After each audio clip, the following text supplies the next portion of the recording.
Okay. Oof, another day. All right. So I think we're going to be continuing from chapter 4. And let's see. So this is now patch 1.05, which improves Karuka, which is really big. That's a super big deal, at least for some people who kept asking, what does Fury do? Literally, that was a question like in the first in the first week of its release. What does Fury do? What does Fury do? What does Fury do? Well, you know, I think the reason why people asked what does Fury do was because they missed all the damn time. So I kept pushing. Hey, let's actually. Oh, you know what? I was testing, so I have to switch out my save data really quickly. Let's do that. You know, I'm also going to test something really crazy, and it's kind of to get an idea for how RPG Maker reads files. So what I'm going to do right now, I'm going to do something wild. Oh wait, no, I was on save number 2, wasn't I? No, I wasn't. Huh. Did I accidentally, like, save over my stuff? That'd be funny if I did. I'm pretty sure... No, I see. Okay. Alright. It's this one. Okay, there we go. Sorry. So I'm gonna see if it could read save files in real time. That'd be insane. Nah, it can't. Oh wait, it can! Oh snap! Oh snap, that's insane! I hope, like, that doesn't glitch something out. It shouldn't. Alright, so another thing that's been added. Now, I think this was patch 1.04. Yeah, I'm pretty sure, you know, in patch 1.04, a water rune was added to Jethro. He's the guy with, what was it? He's the fishing dude, or tackle shop dude.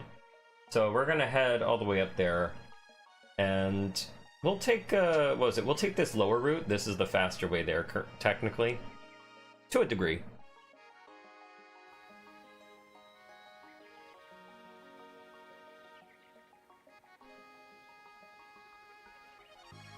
All right.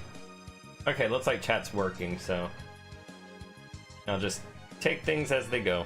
Ooh, wait, I gotta turn down my volumes. Don't want that catching on the microphone or anything like that.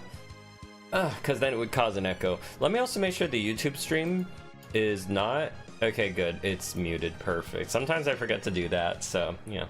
Gotta be safe as possible, safe as can be, right?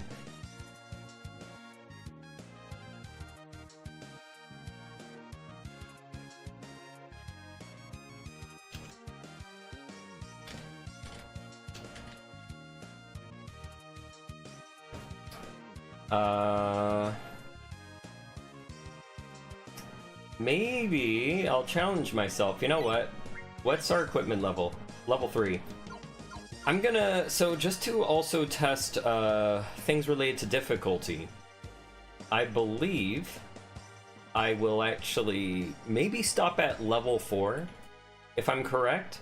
I think the max attack level that Johan can get was 380? No, it was like 480. I think he gets like 480 for his maximum boost. So what I'm gonna do is maybe I'll stop at rank 4, because he gets 160 plus attack power from that.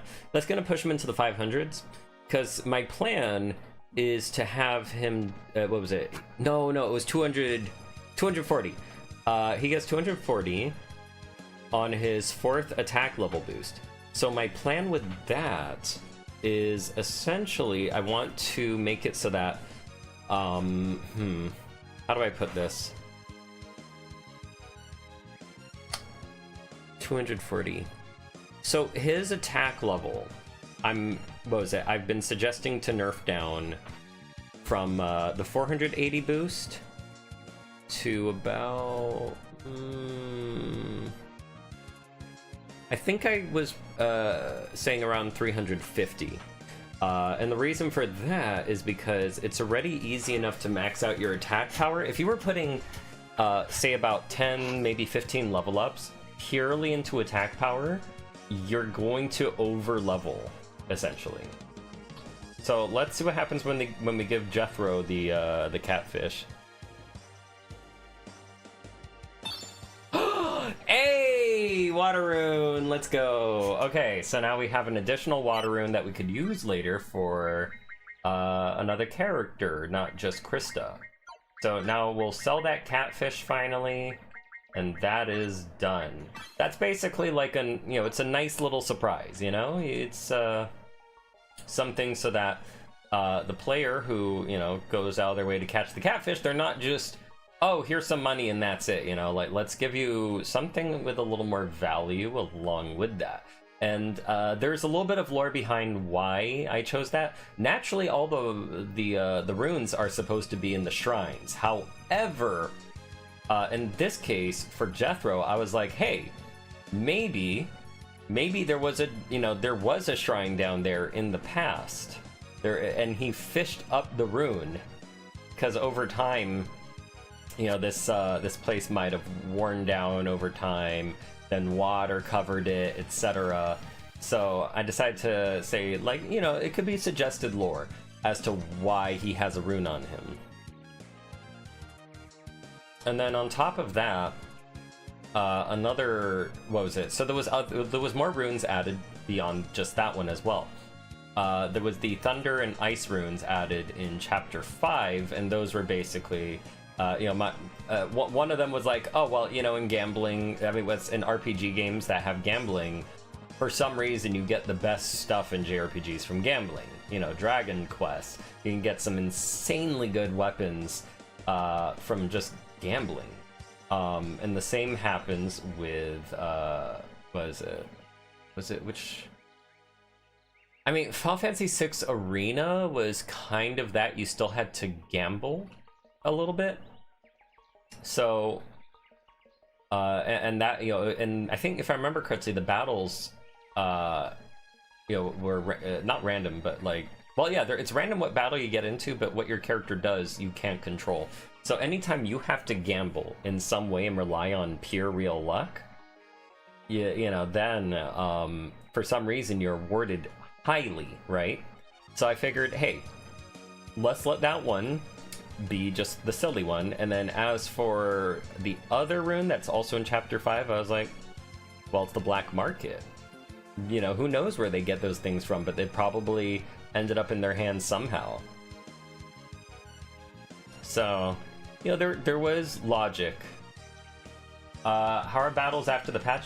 Oh, absolutely. I was testing that before I started this stream because, that's before we had to send out the patch.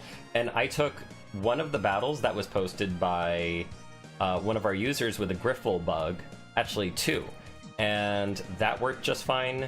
And then the same happened with one of the easiest ones to pull that off with, the ATB glitch. That should be patched out now. There should not be any more ATB speed, soft locks. And essentially what was the method to solving that was the programmer, Cameron, he actually made it that, let's just say, we give the ATB a little CPR. At least that's how it sounded to me when he described it. Basically, he makes it pull back for a second by 1%, and then have it fill by 2% when it's the character's turn. So essentially, if the enemy and the character's turn come at the same exact time, that's what was causing the bug.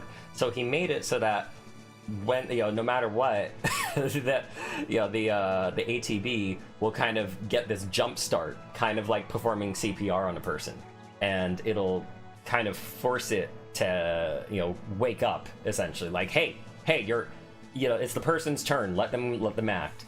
So that is now much more stable. Oh my gosh, wait, so you just literally Wow. You're like, oh, is it more stable? And I literally explained to yourself, what you told me. But if I was able to explain to you what I told you, then I guess that means I'm ready to explain it to others then. Oh my gosh. Whoa, holy sh... This is weird. This is weird seeing Lexi's already now. So, another thing is, Lexi's portrait was not in this scene prior until, you know, his portrait was added, like, in the last build prior to the launch. So, now that I'm seeing him here, I'm like, oh, damn. Yeah, Lance really leads, a pretty handsome crew.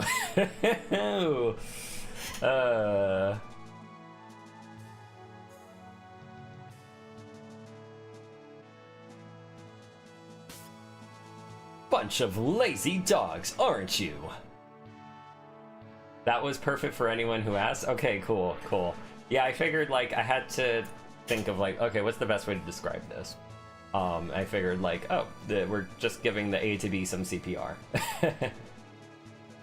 Alright, you caught me on a good day. Go, enjoy some leisure. And anyone who tells Isolde about our no helmet policy, I'll collect your head. Have you went through any battles, though? Aside from the ones that you had me test, I've not... Like, all the enemies are dead in my current data, so the only thing I'm going to be able to test right now is Lance and the duel. The night duel. Oh, yeah. Okay, well, I'll just quickly get through this as quick as I can. In fact, I don't need to worry too much about this scene, so... let me just... Oh yeah, and I'll put it on wait mode to test that.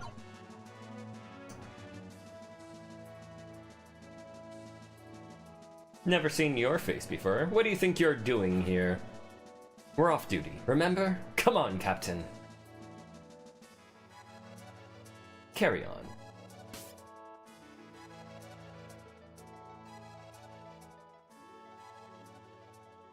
Jaxie? What are you doing here? Aiden! You made it! Long story. What in the world brought you to Alexandria? You know him? Your father sent their young recruits, those of us who wouldn't be recognized. He wanted intel on what Isolde's planning. Isolde? What's she got to do with this? As soon as he left, Lord Aldous heard word of her blockade. She locked down the entire city, as if to squash any hope of you getting inside. She couldn't have known. But then, why? No one leaves and no one gets in, with only one exception. Ah, is that why you're here? Posing as a soldier pig? Yep. Private Jax reporting for duty. Captain Lance Kalis. He's the Queen's nephew. Not too bright, but easy to win over, if you compliment him enough. You mean Blondie outside? Yup.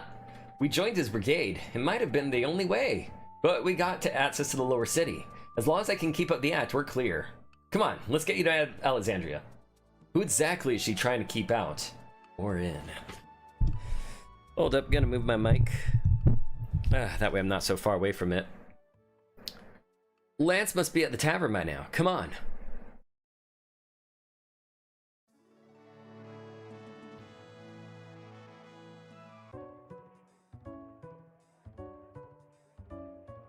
Oh yeah, one thing I should check also now that I'm here.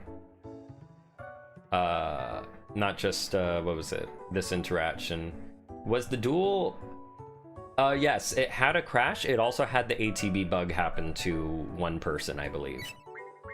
So that's especially why I want to check this section.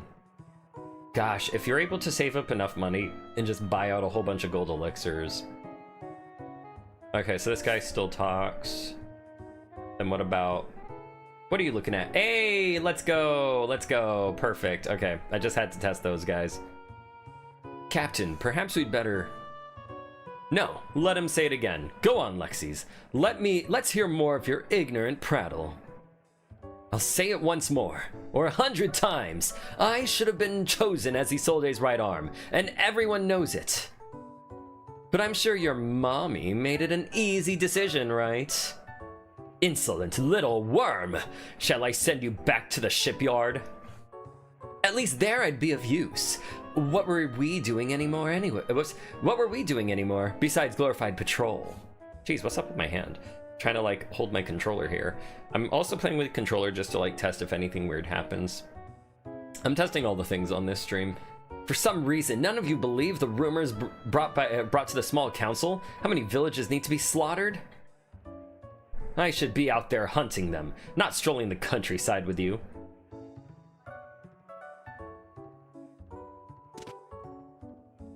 Can I help you? Don't disturb the captain, foreigner. Say, you look a bit young, don't you? What brings you to Alexandria, kid? Are you even allowed in here? It's the guilds for me. I'm a simple country boy who's got to make a living, eh? Oh boy. Say, didn't we arrest some guy from the guilds just last night? The streets are better off without those hoodlums. Glorified criminals, that's what they are. Tell you what, I'll do you one better. Looks like I'm down one subordinate. Think you're good enough to join my brigade? Captain, you can't be serious. This kid, to replace Lexi's? Silence! I will not be questioned. You'd have me join? Prove your worth to me and I'll consider it. That sword? Kid like you? Hey, no weapons in my tavern. Take it outside, boys.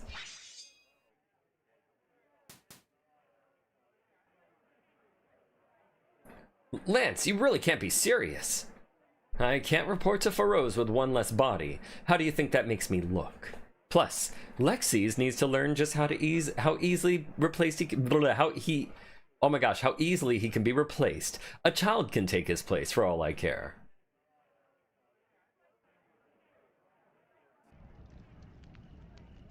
Alright, here we go. Let's see if this works. I should have saved closer here. Alright, kid. Let's see what you're made of. It's quite fortuitous, isn't it? Not everyone has the opportunity to engage in a duel with a member of the royal family. Is this jerk serious? Hope I make you proud, Zach. Let him have it, Johan! Smash his pretty face in!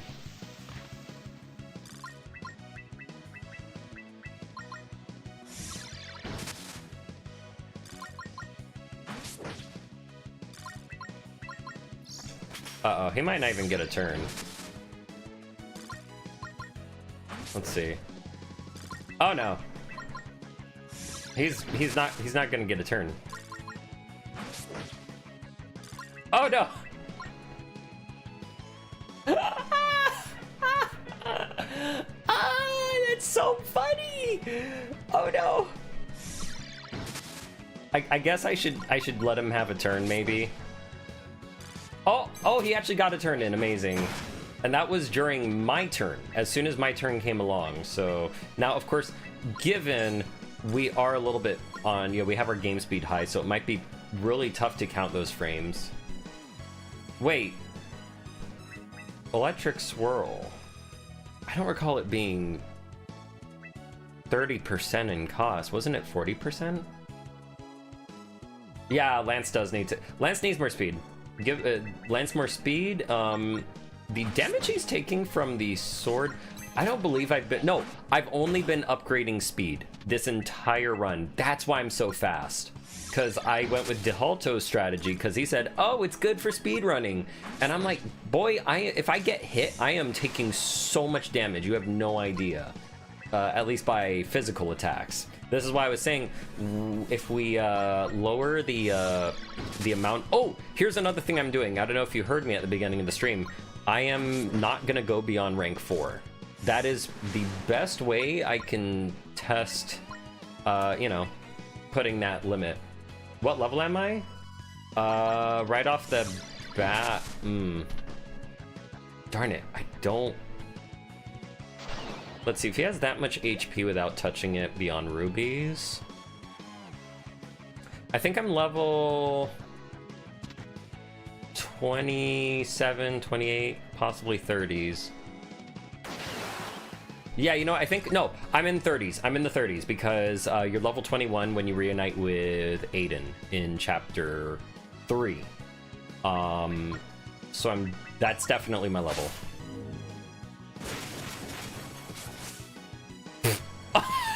More HP for this poor baby. He died in one electric swirl that I saved just for his ass. You did it, Johan.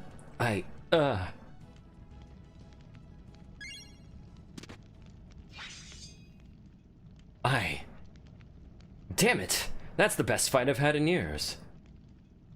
He does suck. He sucks so hard. This is actually the worst I've beaten him. Okay, maybe DeHalto was onto something, that speed is really overpowered. So this is also why I was suggesting, let's also, I think I typed that into the doc I sent you. I said, you go with the first boost for the most part, unless I specify, and then you just multiply by one, what was it? No, the first boost is 1.5, and then you multiply that. So the first boost, 1.5, and then times 2, times 2, times 2.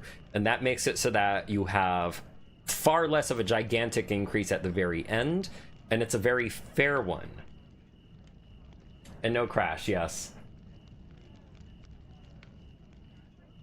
Yeah, we'll definitely have to, what is it? I think this video, at least for...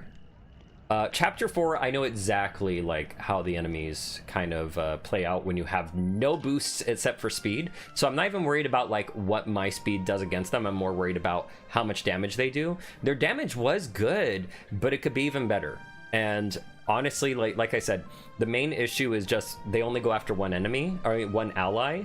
And if they were able to attack 2 by double attacking or something like that with the basic default RPG Maker 2003 double attack that has the random ally targeting, I think that would actually really shake people up. And they'd be more encouraged to just actually heal more. Yeah. I gotta thank you, Johan. Things could have gone badly if I approached it myself. And then I'll do the duel because there was like something weird with that for some reason. I don't think I could have listened to him for more than 10 seconds or 1. Hey, what's up, Let's Craft? You're here for the speedrun strats? Well, I am, what was it? Speed actually worked insanely well on Lance. However, the damage he does physically is a little bit more frightening. That is a complete abandon of defense. Appreciate you testing 600th time. I'm off to bed. All right, you got it. Let me know if you... Okay, I will. Oh man, I really hope... my main goal is I'm not going to go beyond level 4 because I want to test if that is the... I mean, it's lower than what my intended final stats are for the weapon upgrades, but essentially the weapon upgrades are going to be like 120 points lower at the very least in terms of the offensive stats, and speed wise it'll be about like 40-60 points lower than what it really is. So like if Aiden gets 180 in terms of speed, then he's gonna get 140. If Johan gets 160, he's gonna get 130, stuff like that, taking off a certain percentage.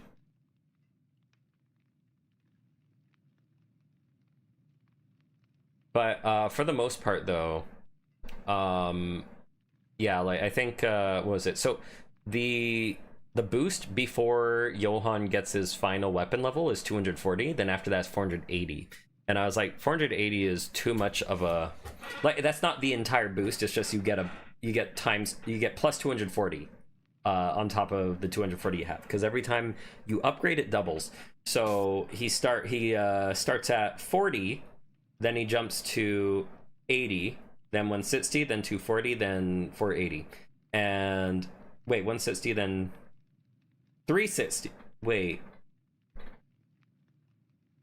Oh no, because if he gets 480 at the end, shoot.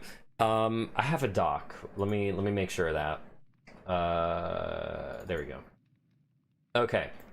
So yes, here we are.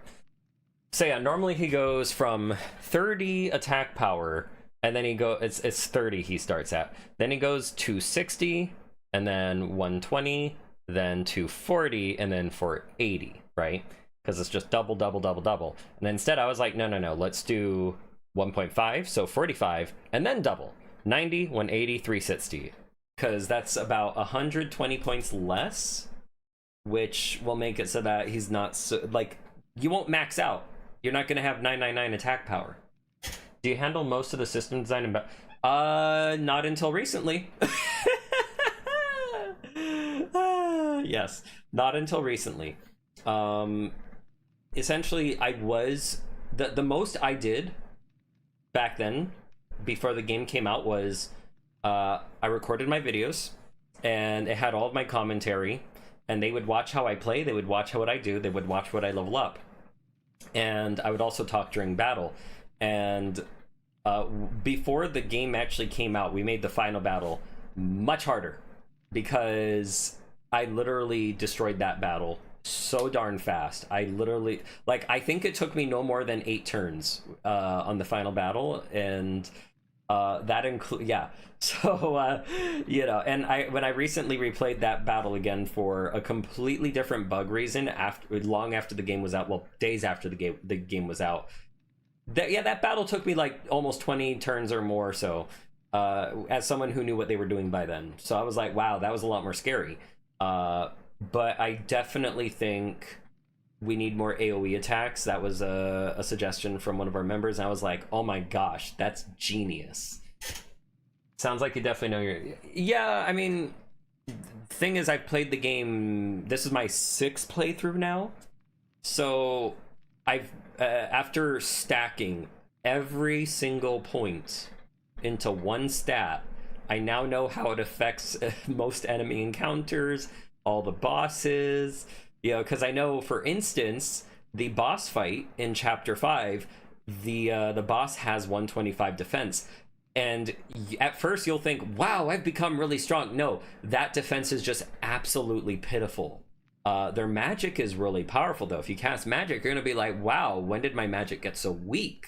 You know, and it's funny, because when you compare the normal fights to that one, the amount of physical damage you do on that fight is a little bit absurd. So, and that was from someone who piled all into Johan's attack power on the 4th playthrough. My first time playing, I piled all into Johan's magic power, which was... it actually balanced things in a really cool way. The damage was still high, though. What is up with my hand? Like, oh my gosh. Maybe... Oh, I see the problem. There we go. So, hey, what's up, Nova Prime? How you doing? I am still... I'm still doing... If you heard all of what I was just saying, I'm still doing things. I'm still not even done with the game yet. Because now I'm like, you know... now I'm kind of the one kind of saying, like, here's how we should balance things out. But yeah, what was it? This run I'm doing all speed, and I'm already seeing, like, oh wow, you know, someone who does all speed, yes, they're gonna have multiple turns, but they're gonna take so much damage. Oof.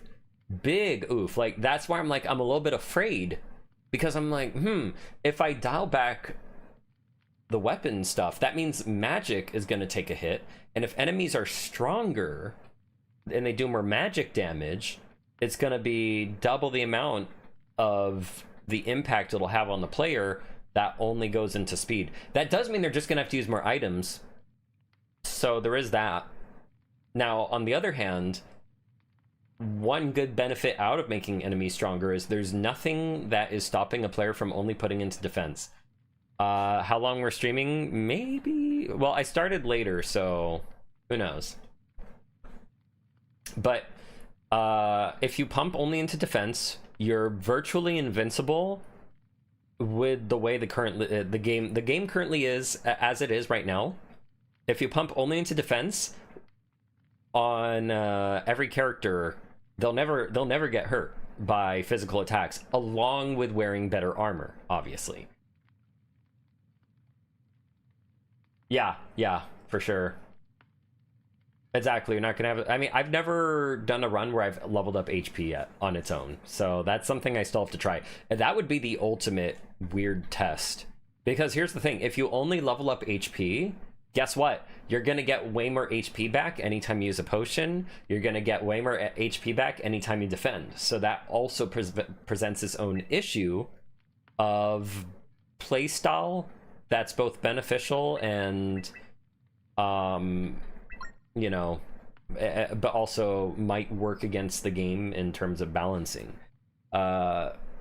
And then if you raise your magic really high, you'll never need to use ethers. You can literally attack and get nearly all of the magic back that you need to, you know, cast whatever you got to do.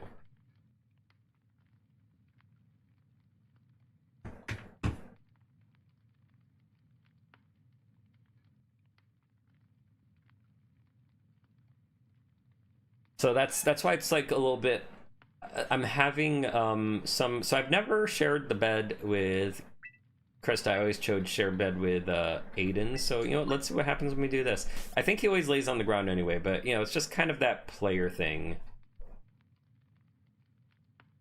Did Aiden mean that? But yeah.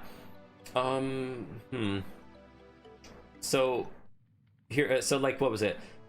Some other strategy, and this was among the first I went with, was, you know, seeing how Johan levels up, I would level up his magic and to keep it even. Well, not even, just I wanted him to be magic based.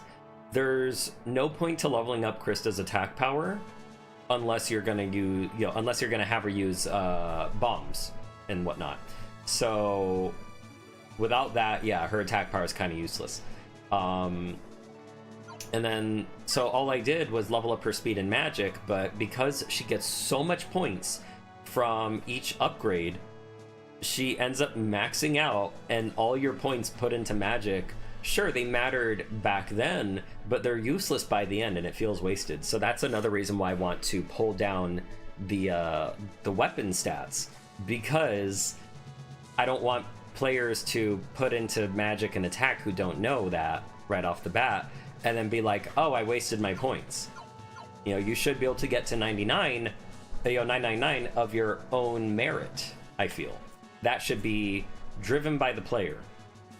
That should be like, you know, you put the effort and you had the outcome, right?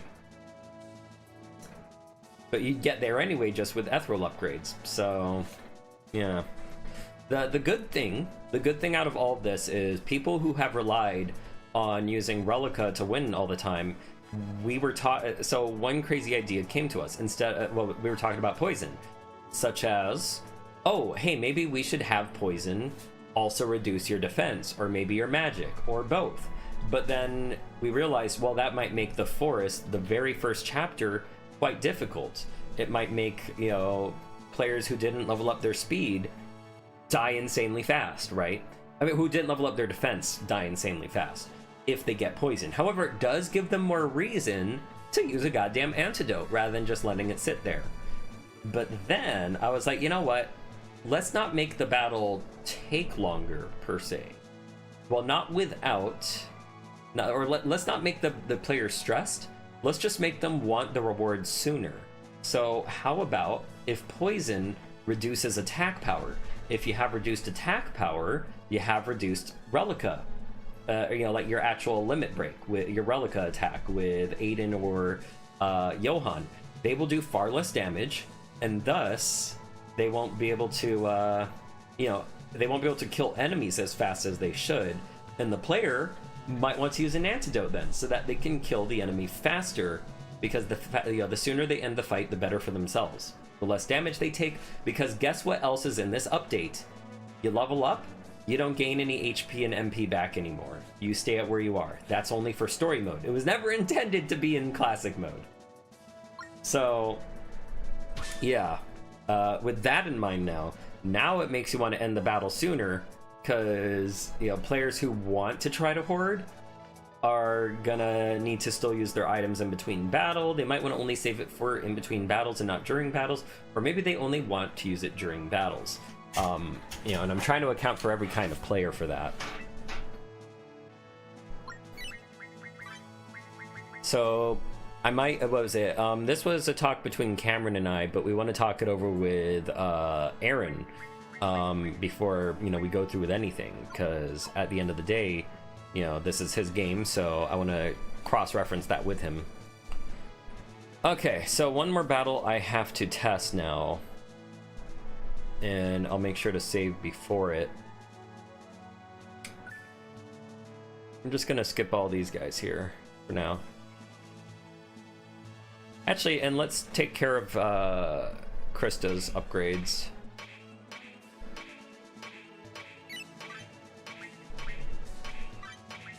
So you see it goes up double, and then it doubles again. And if we look at where you get up to with Johan, look, he goes 120, 240, like holy smacks, holy smokes.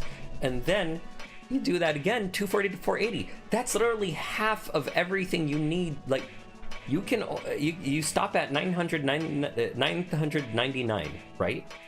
So if you're getting a boost with 240, and then you're going to 480, you're literally getting half of everything you need to max out your stats.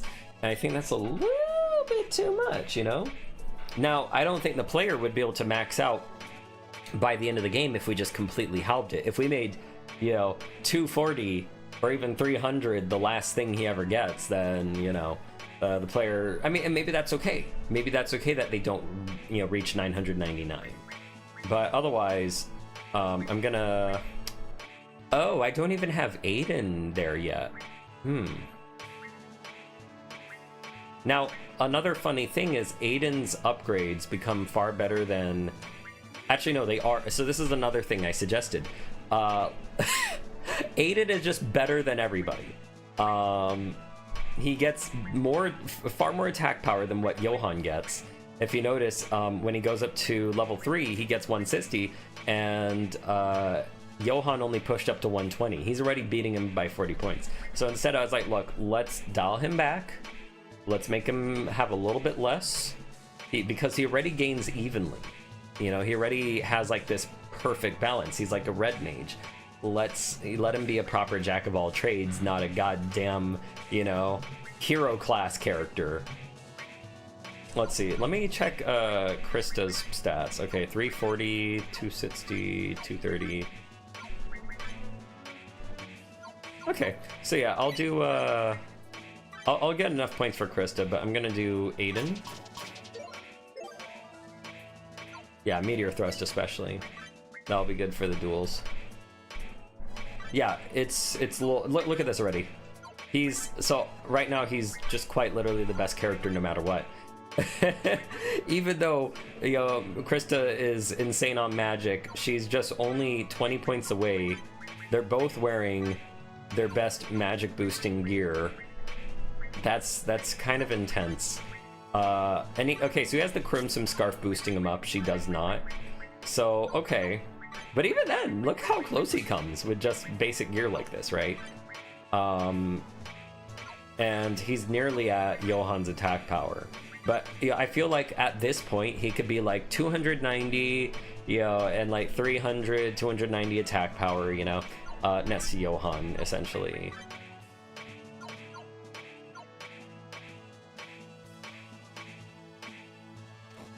There's also something else that Aaron wants to implement.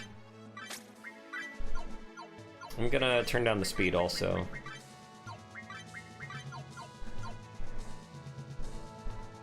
But I can't talk about that yet. That's still in the works, but there's something really cool coming along eventually. I don't think it'll come until after the balance patch, or it might come with the balance patch. I'm not sure what Aaron wants to do about that. But I am literally hoping this patch we just put out is the end of all like known bugs and very common, like possible expected, like possible to happen bugs. Like some of the things that have come up were not even our own fault, unfortunately, but instead antivirus, as well as what else? As well as like just files not downloading. So that falls on Steam and people's own antivirus software. Don't use WebRoot. Don't use WebRoot. It sucks. It literally steals Steam's own files too. So if you ever wonder why you have a problem with Steam, it's because WebRoot. what was it? Cameron, the programmer, has recommended a Vast if you really need something free and not as annoying and much more controllable. I've not used a Vast myself. Draw your blade, chump! But for me, I think you could just get away with the Windows Defender, to be honest, because all an antivirus actually does is it's no different than a vaccine.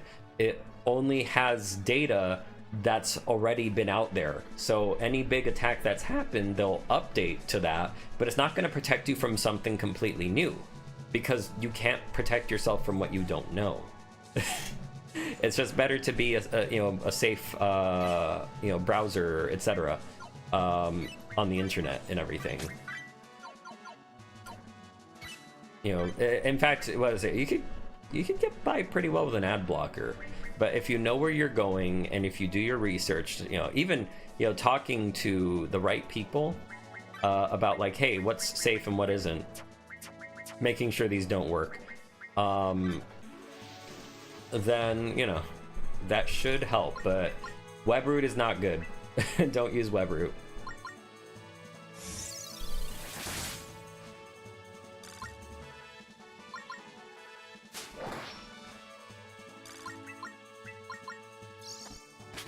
So Ice Thorn. I'm glad Ice Thorn is not AoE, but it is strong. Much better than using Frost.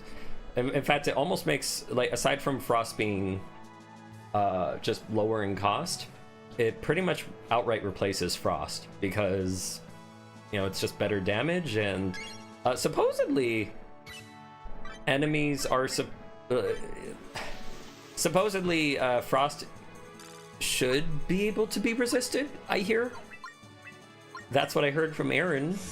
And the whole point of Frost Edge, or Ice Edge, Ice Thorn, the whole point of Ice Thorn is that it has a higher percentage rate of landing, besides being stronger. Though, most of the time, Frost has always worked for me, so I might need to go through the bestiary and see exactly what resists it. Maybe that's another thing we gotta implement. I'm gonna add that to the doc. Let me check that.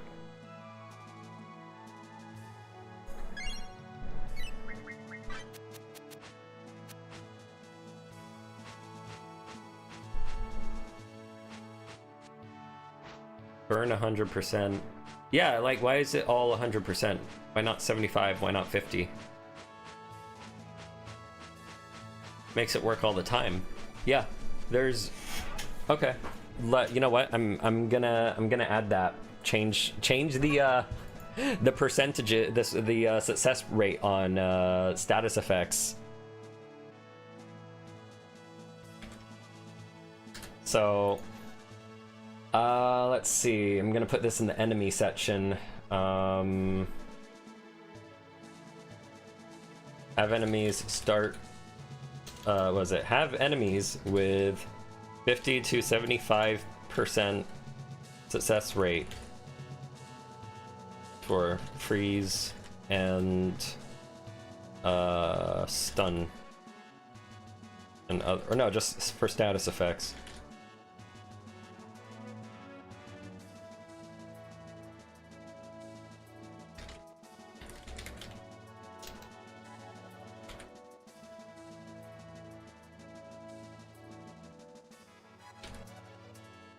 Yeah, because otherwise, what's the point of, I mean, obviously use Frost Edge for higher damage, but the other point is literally supposed to be that it has a higher success rate. So yeah, oh my gosh, I love the bestiary, and I'm quite glad I was given the opportunity to write the bestiary for all the monsters.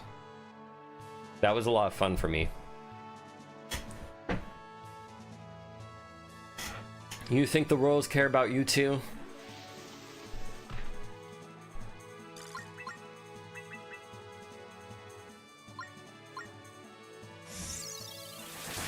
I think, did I teach? I think I taught Johan Inferno? No, no one has Inferno. Huh. How did I... Why don't I have that learned yet? Well, there's a rune shop here, so we're in good hands.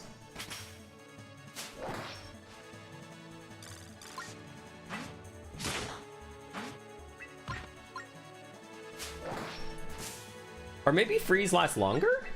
Maybe it's that it lasts longer. It feels like it lasts longer.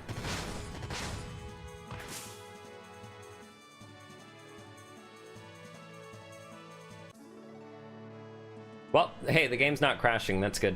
But also, maybe me using Frost Edge is not a good way to test things. How did you join the project? So what was it? I literally, you can find my YouTube review, my demo review from way back when. That literally got me in, just like that. Well, okay, it wasn't just that, but that led to it. I joined the Discord because I was like, oh shoot, this has a Discord. And, you know, I was talking to, wait, you know what? Wait. Big wait. Let me see something. I wonder if I could find the first time I entered the Discord.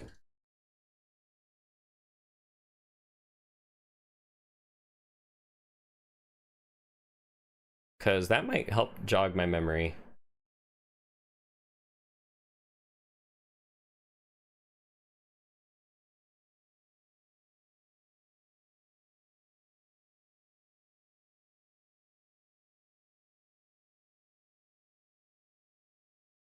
Huh. Weird. I cannot search myself for some reason. Because if I were able to, that would actually help, but I know what I could do. Just go to the oldest. Okay, there it is. So, huh.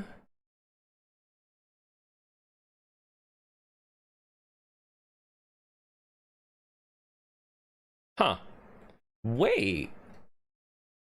No. Oh, shoot. Okay, maybe. Was it that? I swear I said something in the Discord. If not that, then it might have been that I know I must have somehow got in contact with. Oh my gosh, now I can't remember. Did I get emailed? Oh shoot, I can't remember. Oh, okay, but here's what I do remember. I made a review, and then suddenly me and Aaron were talking back and forth with one another. I think he sent me a Discord. I think he reached out to me. But I feel like I was part of the Discord earlier, and then that led to him talking to me, and then after that, then we started to, then he was like, hey, you know, he was asking me about the story, because I had, like, so much to say in that demo review, and, you know, I was going into a lot of, because I brought up psychology on my demo review. I actually do need to know psychology. It's, you know, professionally I need to know it.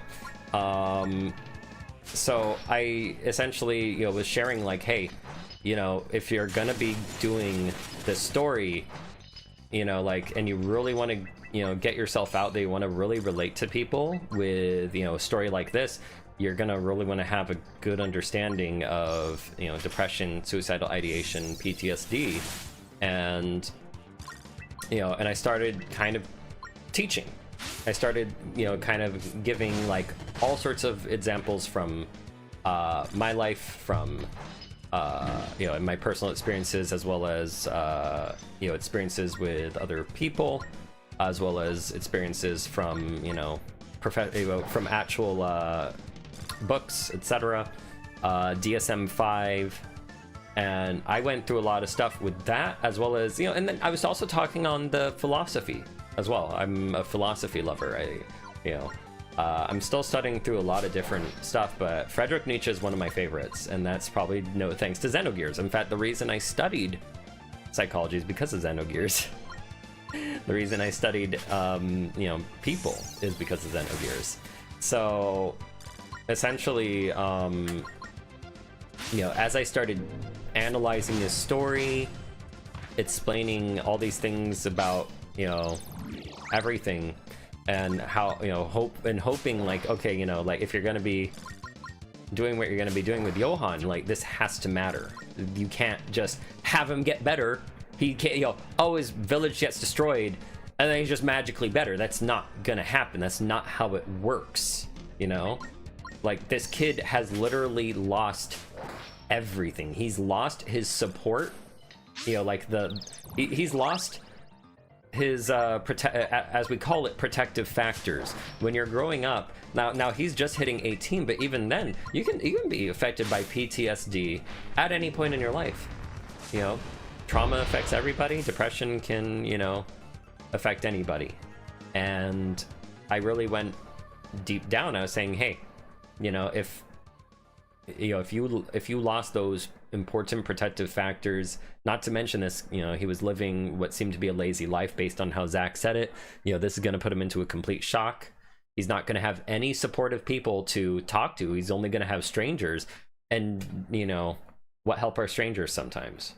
So it was literally me talking about that, which is what brought me onto the game at first. First, he just wanted me. He didn't even want me to test the game. He just wanted me to play the game and comment on the story, you know, and let him know, like, what can he change? What can he do better?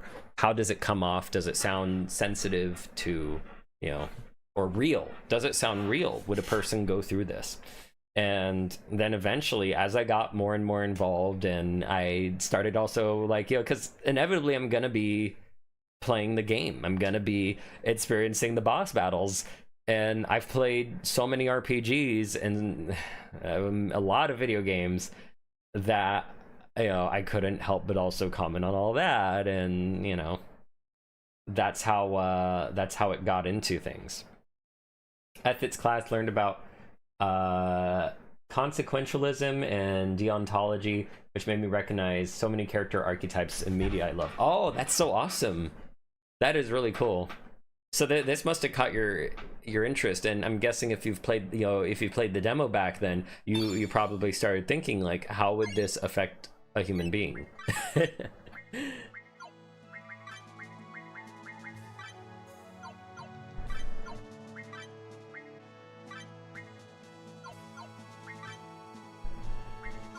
Let's see. I'll give this to Aiden.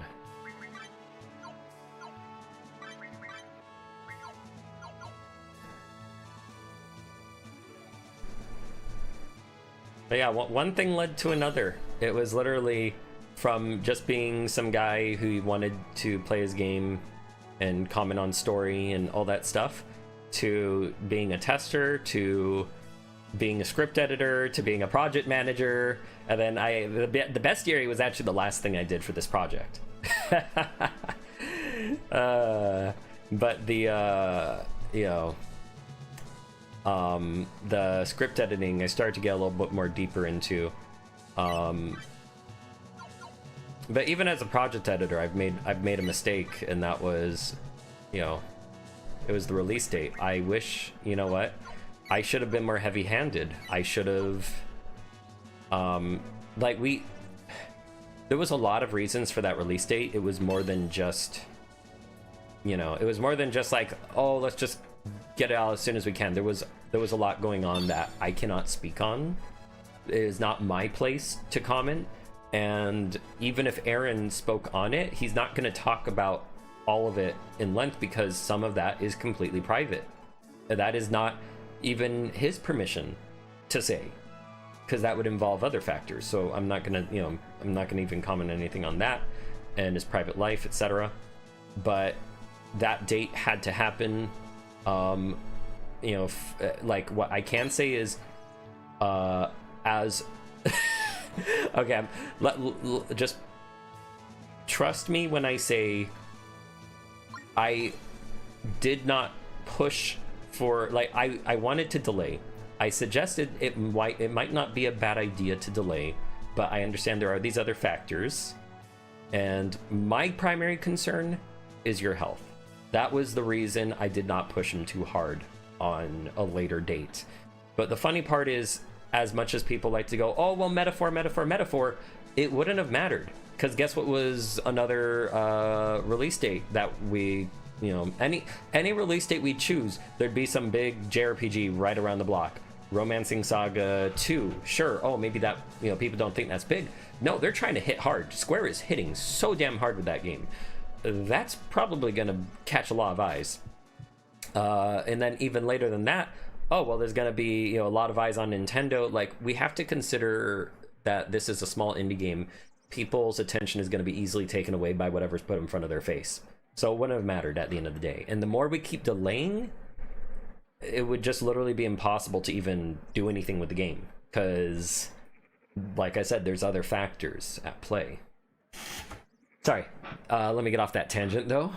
Yeah, I typically enjoy consequentialist antagonists since they get complex and even relatable at times, which helps with the tension.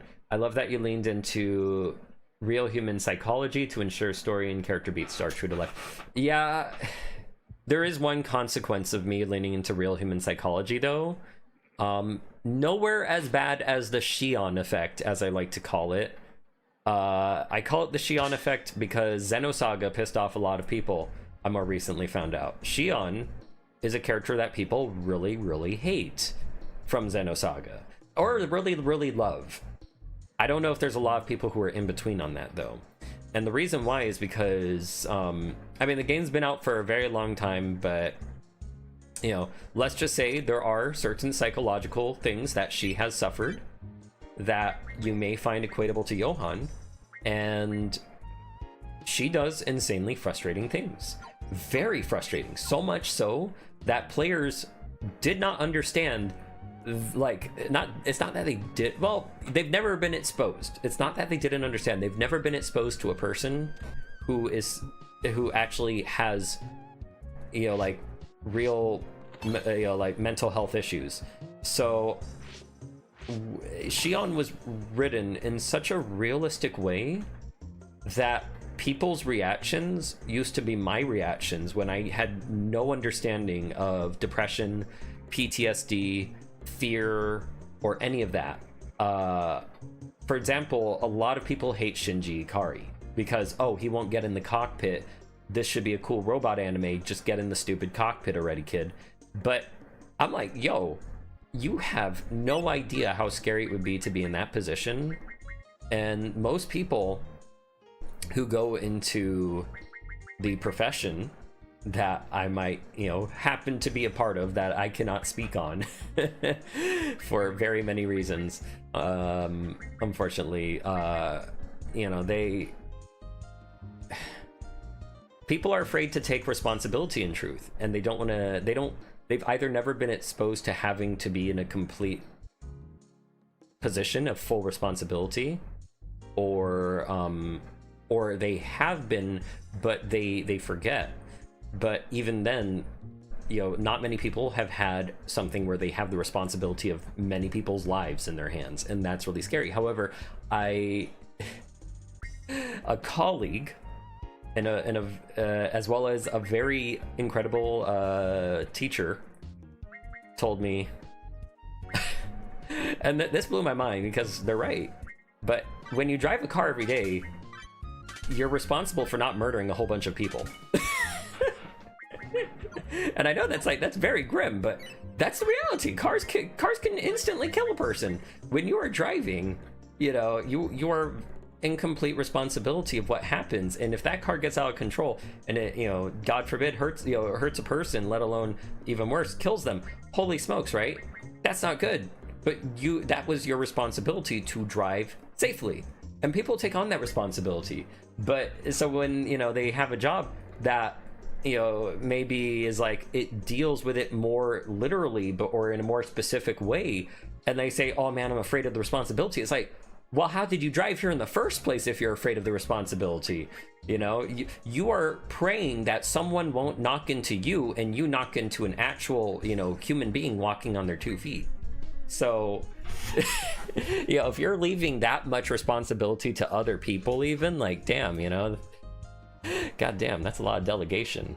So, you know, people don't like real psychology because, so in some ways, like, the way Aaron wrote it was honestly the best way to, like, it was almost Shion done right, a little more simpler, Shion light, if you may.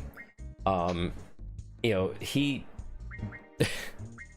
he does actually, sorry, I'm also trying to decide what to give Johan here.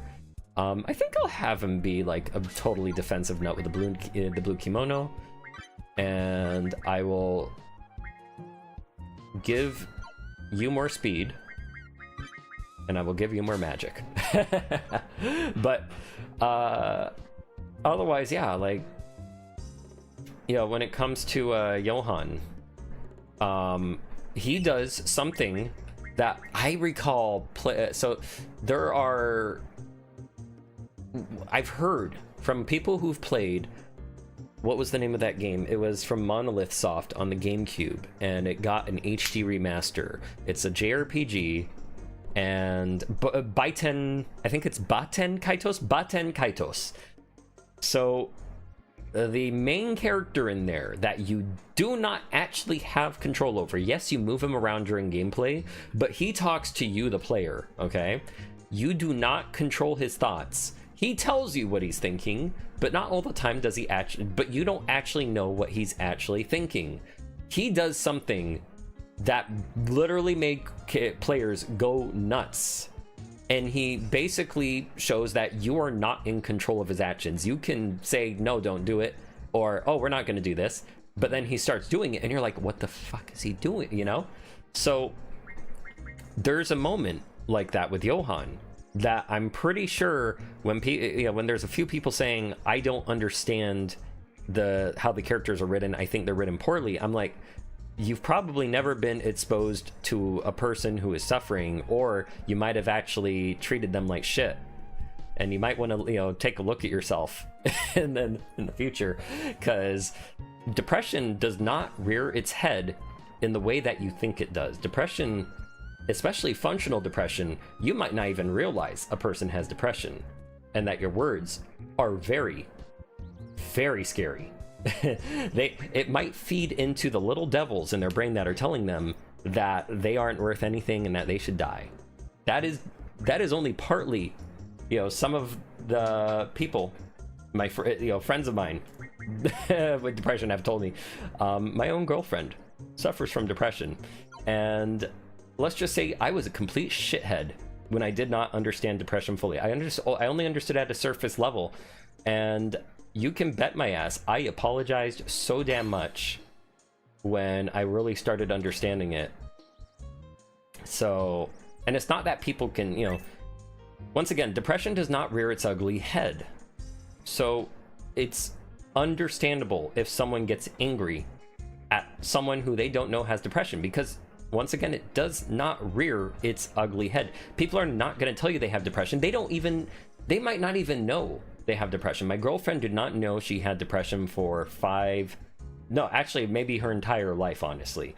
But as long as I knew her, for about 5 to 7 years, because there's 2 years in there where I'm like, maybe I was at least telling her, I was like, hey, you know what, I'm really studying up on this, and I'm thinking you might have it, and you might want to seek professional help, because I am not that person. I remember telling her.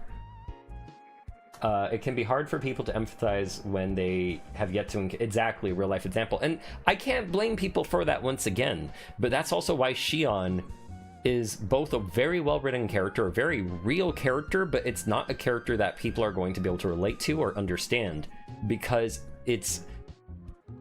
you would never know she had depression. I don't think people today even know she has depression unless they have had someone in their life with depression themselves, or have depression, or have even studied it a little bit, maybe took a psychology class in college at one point. Yeah, I made a short film about that a while ago. Very amateurish, but it's something I wanted to convey. Hey, depression doesn't always look like cozy. Yeah, exactly. You might think the person looks cozy. You might think the person is staying in their bed and not coming out, and they might be smiling all this stuff, but goddamn, it is nothing like that in their head. And it's debilitating. It's awful.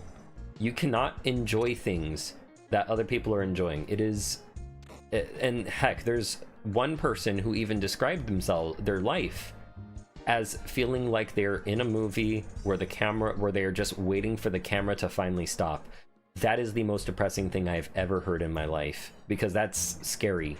That is literally like, you're going so, it feels like everything is through the motions that you don't even feel like you are yourself, that you are just completely outside of your own body.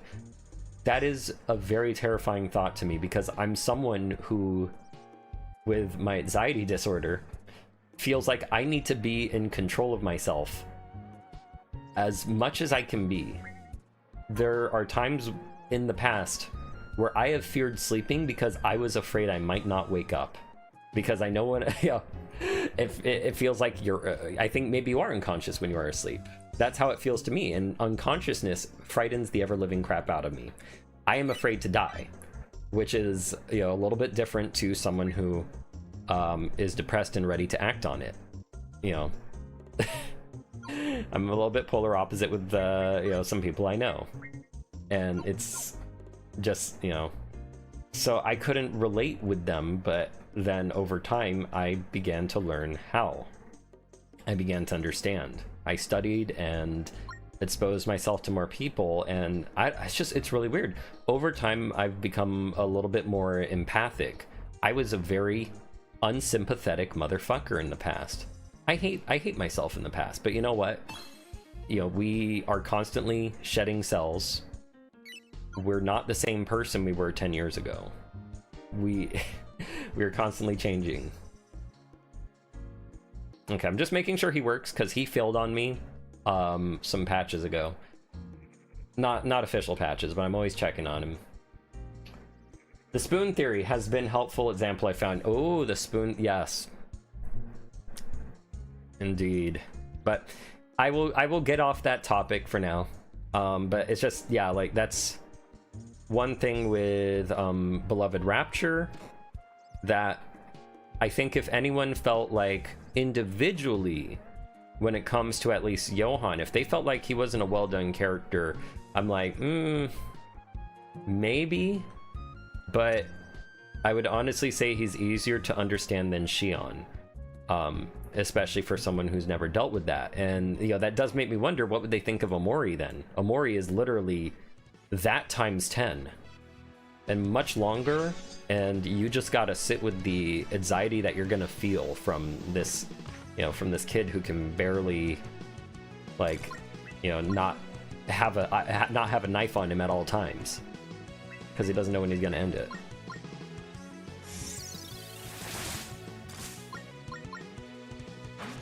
But otherwise, I wouldn't say that the writing is like absolutely amazing. It's not stellar. It's not, it's, and you're not, if you're coming here like, oh, it better be as good as Xenogears. I'm like, no. This is no Xenogears, okay? This is by, this is by Aaron, and he's got a completely different style of storytelling. And it was a two-man team, a programmer and a developer / writer, and then here was me on the last year coming in, just kind of looking over everything. I was like, hey, I can interpret and analyze a lot of literary elements here. Like, hey, have you heard about this philosopher? Have you heard about Jungian? Have you heard about Carl Jung and Jungian psychology? Have you ever heard about Gnosticism? Have you ever heard about this or that? And it was no to all of that, and I was like, what? This is just coming out of your head. You're just like. And then I started studying humanity a little bit more, because that made me realize, I'm like, you know what, Friedrich Nietzsche was right. Unus Mundus is a real thing. It's a very real thing. Uncollective consciousness, baby. So Unus Mundus has become my, if I say, if I have a sudden surprise, like if someone brings up an idea to me that I was also thinking about at a similar time, I don't say like, whoa, deja vu or eureka. I say Unus Mundus, because I'm like, the uncollective consciousness was connecting us. It was connecting our very fabric, our being, our cells. They were communicating. We were sharing a brain cell. I'd love to know more about your go-to market strategy, if that's something you're able to discuss.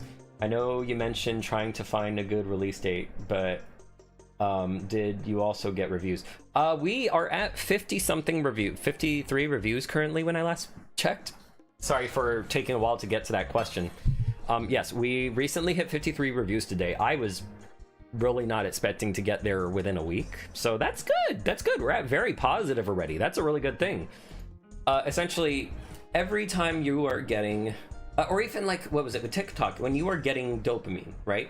Dopamine is the reward factor in our body, and now that comes at such a high rate, and especially in the developing child, this will lead to a lot of issues of not just retention, but also how they react to when something is, something that is part of that reward system is taken away. So essentially receiving so much dopamine, like when you're watching TikTok videos, they're short and you could keep scrolling, and then you start to kind of, go into what they call doom scrolling.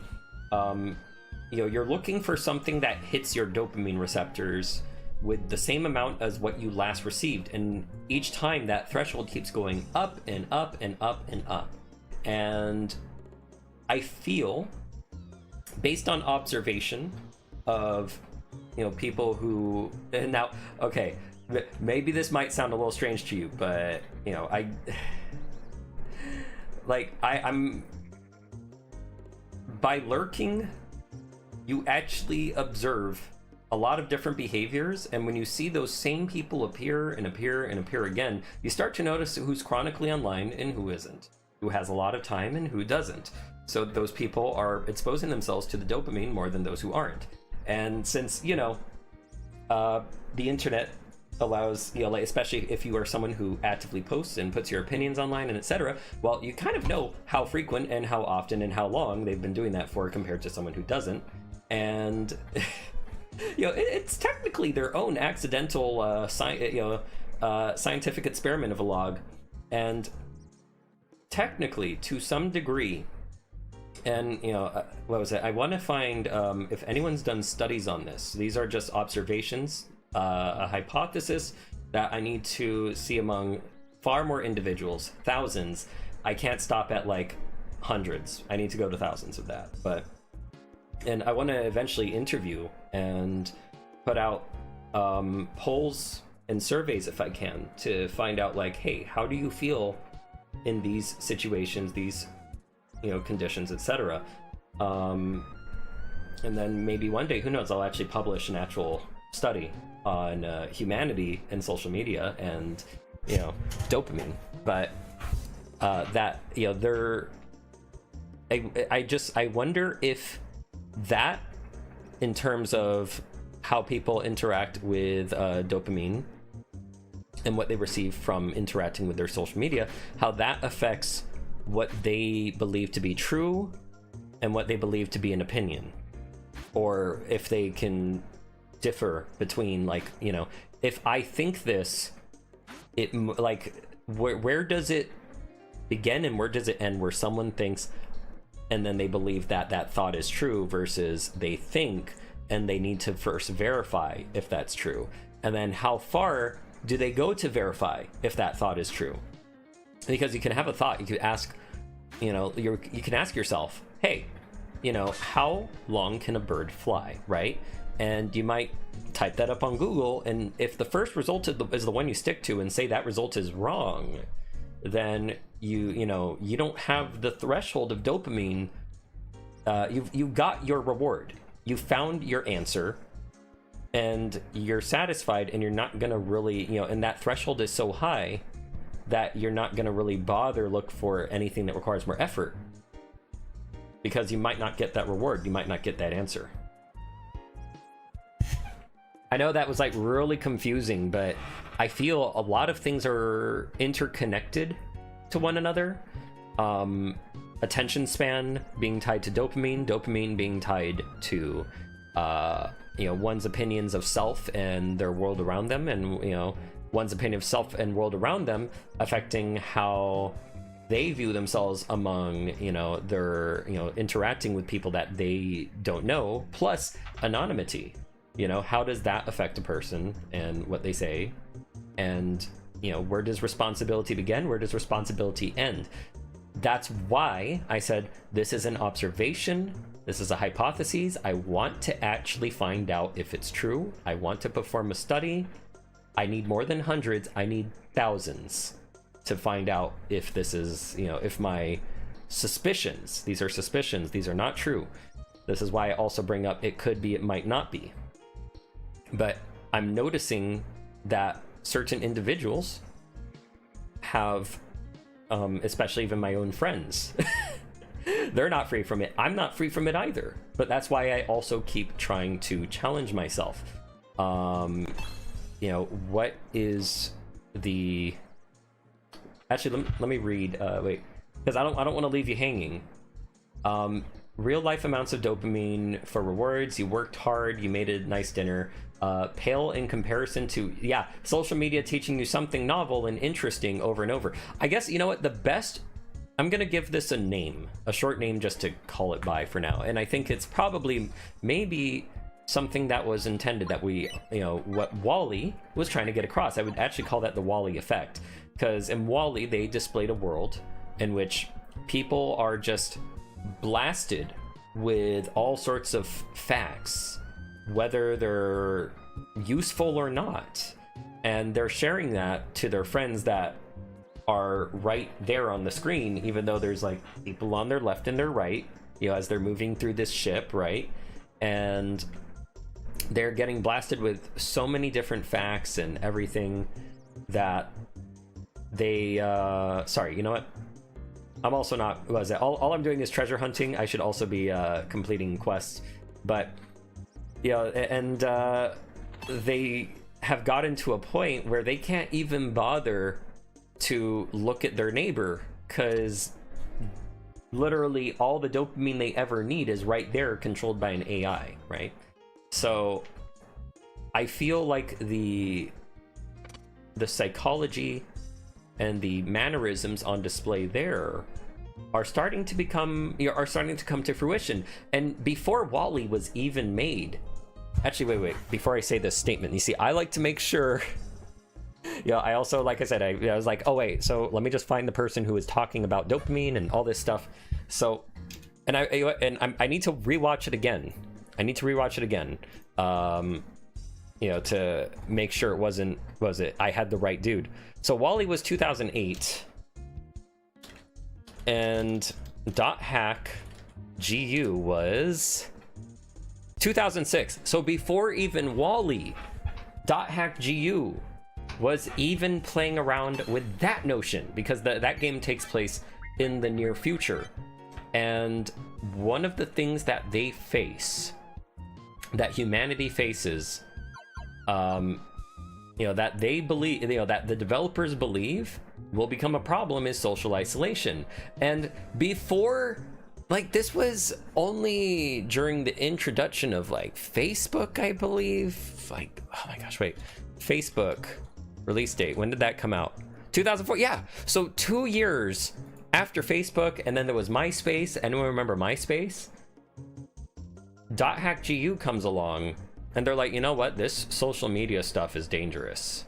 This is gonna lead to people being, connected and yet not.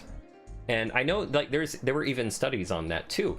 Anything .hack GU was putting into its game were actually based off real studies. In fact, there was one about a certain type of, was it a CMOS of some kind? I'm trying to remember the name, but I thought oh wow, that's something they're just kind of, basing off of a real, I'm sure it's a real thing, but surely they're just making it seem oh, there's one study that thought this was useful. Turns out they're still studying it, and they're actually now finding, but the funny part was, I don't think they found uses for it yet. They were saying that there would be use, but the game was saying, oh, we found an amazing use for it as an energy replacement. 2024, I'm playing this game, And guess freaking what? Oh, there's an actual news article. We found an energy replacement. I'm like, holy shit, .hackgu literally just told me the fracking future. And you can bet your ass I was playing the game even more because I wanted to know, hey, what's happening in the future? what's gonna happen to me? Am I gonna be, or are we gonna be alive tomorrow? But, you know, okay, actually, wait, let me just think about what I'm gonna do here. I'm gonna give Johan, nah, I'm gonna give it to Aiden this time, and I'm gonna give Johan,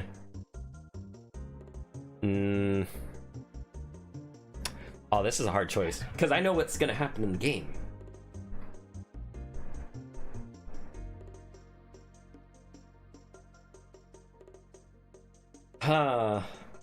In some ways, yeah, you know, I'm gonna give it to Johan. Rockfall, I think, is a little bit stronger than all the rest to a degree.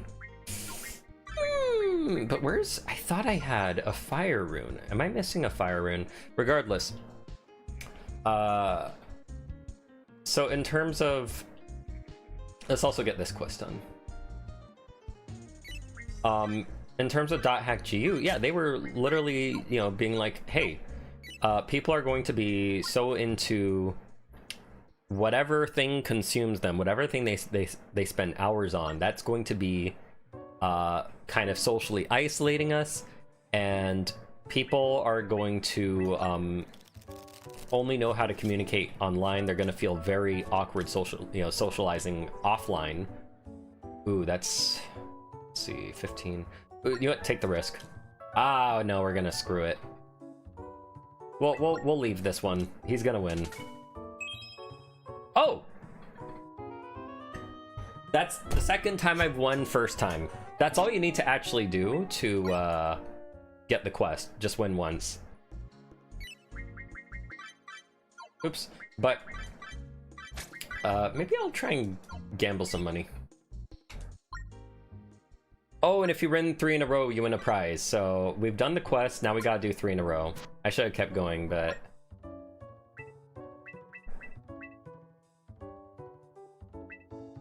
Would be interesting to survey which character people focus on upgrading after seeing the prologue. I wonder how many people are hesitant to upgrade Johan. Oh, wow, you bring up a really good point. You bring up an excellent point. I didn't even think about, you know what? I hadn't played the prologue in so long. Not that I forgot what happens in the prologue, but it left my, oh, that was unlucky. It left my mind so damn hard and fast from playing, you know, chapter like 3 through 5, then 6, then 7 over and over that I totally forgot. Why is there a new bug report? Burn the bulk.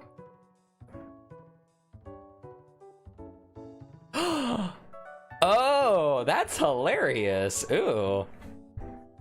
Ooh, that's a good one. Good find. Hey, nice find. We'll try to get that in the next patch, I hope. So if you defeat 1 Maneater in Omalis Ridge, you can complete the quest without having to defeat 2 Maneaters. Only 1 horn is given to the NPC, that's correct. And that kind of defeats the point of fighting the 2 Maneaters. Maybe that can be left in so that...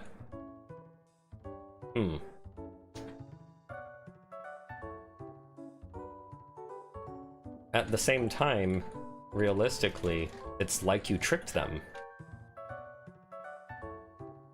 I'm wondering if we should keep this in for laughs. Because you could technically lie and be like, hey, I got him. See? Here's the horn.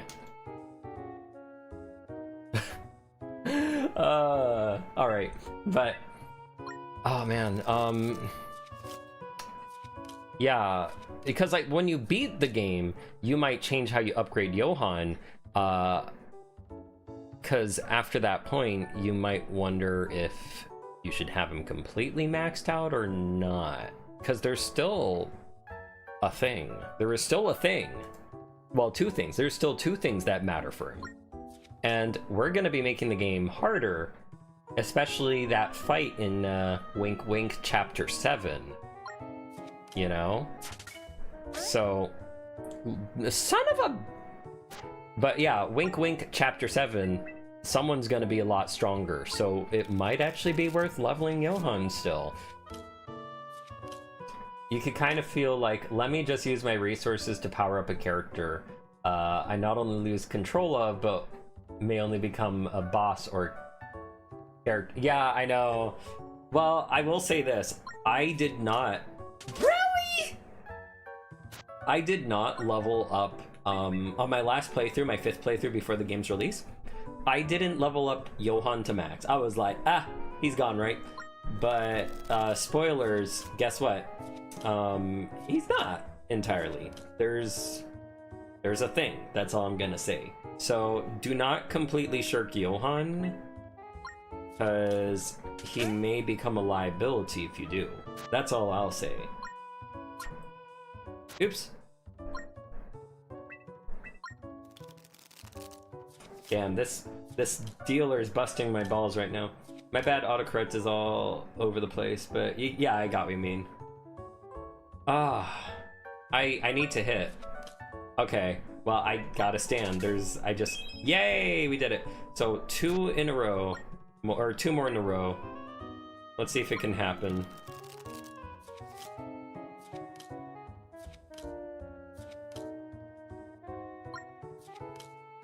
I have to hit again.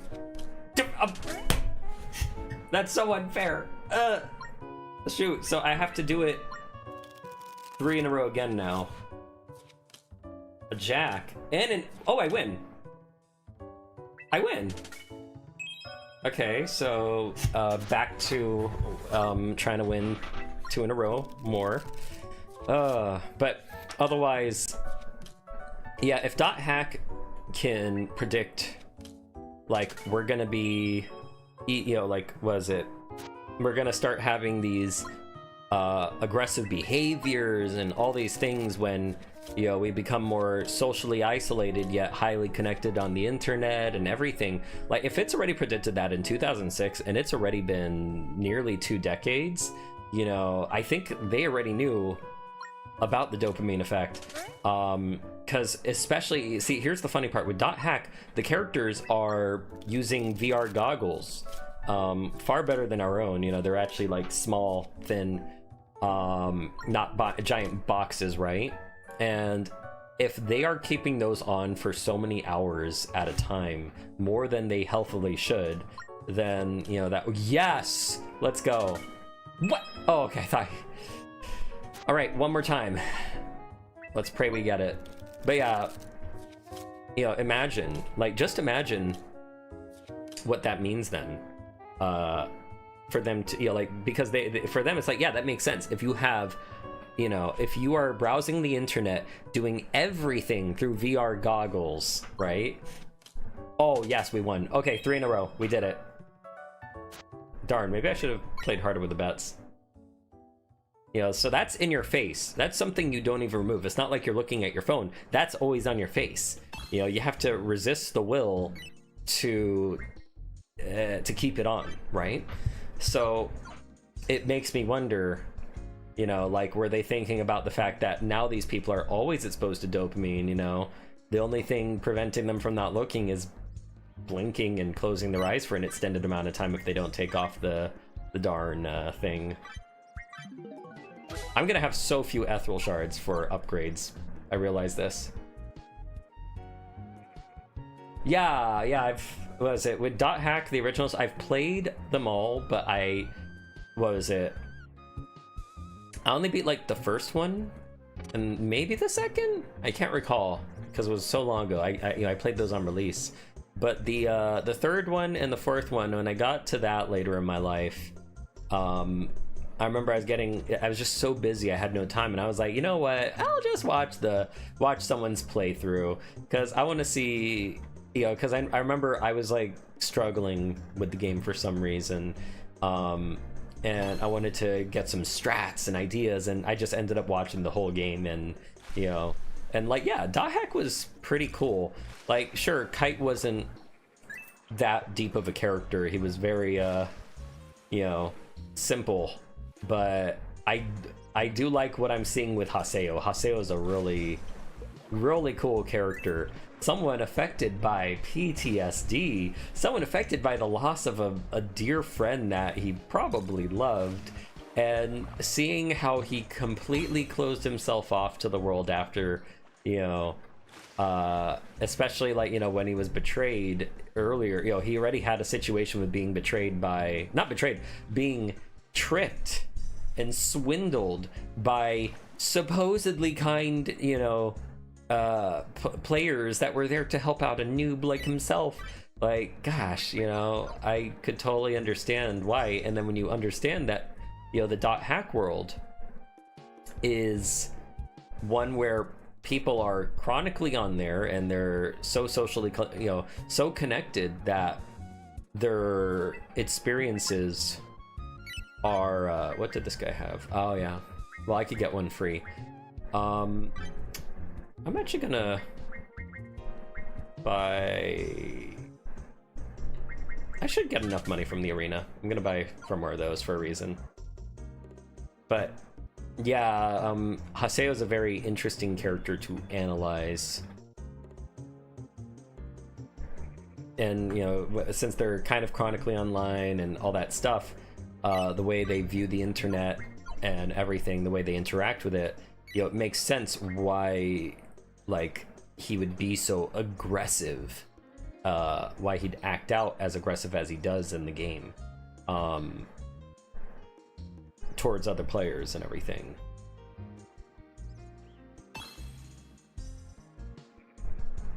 I remember growing up when anime was super expensive, but JRPGs were relatively cheap. It was like a discount anime. Yeah, oh my gosh, I've heard that saying so many times, that like JRPGs were the discount anime, and heck, even, you know, at least you could get some of a story through playing like what, the Naruto games and the Dragon Ball games. Like, you have an idea of what's going on, right? Oh right, I gotta buy the ocarina. The ocarina. The ocarina. Trying to remember as well.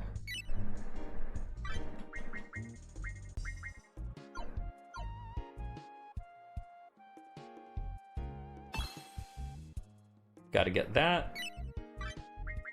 Oop.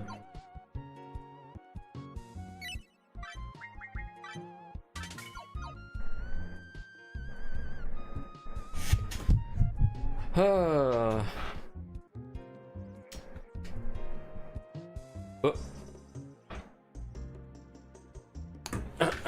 Sorry. Got a text from an old friend of mine. And I'm always checking when someone posts a bug, and I'm like, oh, I'll help solve that. Let's see. Okay, so which way should we go? We can... Oh, which... Okay, I haven't delivered... Okay, I have an idea. So before I go to deliver the wine, what I like to do is... what was it? I like to get the... what was it? I like to basically go like this. I get the bar over here in the middle, then I go up and activate Adamson, and when he drops the key, etc., I go back, deliver, grab the other wine, then I do all the outside stuff in back in the chapter 4, nice ass map. But I do the that map, and then I come back, and then I deliver the rest of the wine to Adamson, because it's in the same place, right? So here we're gonna get the one of the girls at the same time. Don't ask why I had a feeling she would be here. For me, they always love hiding under the bridge. I just get lucky that way. People would complain about the long cutscenes in Xenosaga, but I just get out of it. Yeah, it's a free episode of anime, exactly. A free episode of an analysis in psychology. Let's watch, everyone have different forms of psychological trauma, because Takahashi really loves that stuff, Let's watch, what was, oh my gosh. What was his name? Red hair. red hair commander person. He certainly has his, you know, quirks.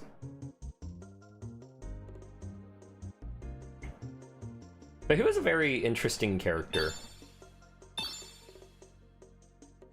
No. He has the katana. He's Jin's rival, and he wants nothing more than to finally defeat Jin, or just actually fight to the death with Jin, etc. In fact, I feel like there was a little bit of what was it, Ramses at why did I say exposition? I feel like he was a little bit inspired by Ramses from Xenogears.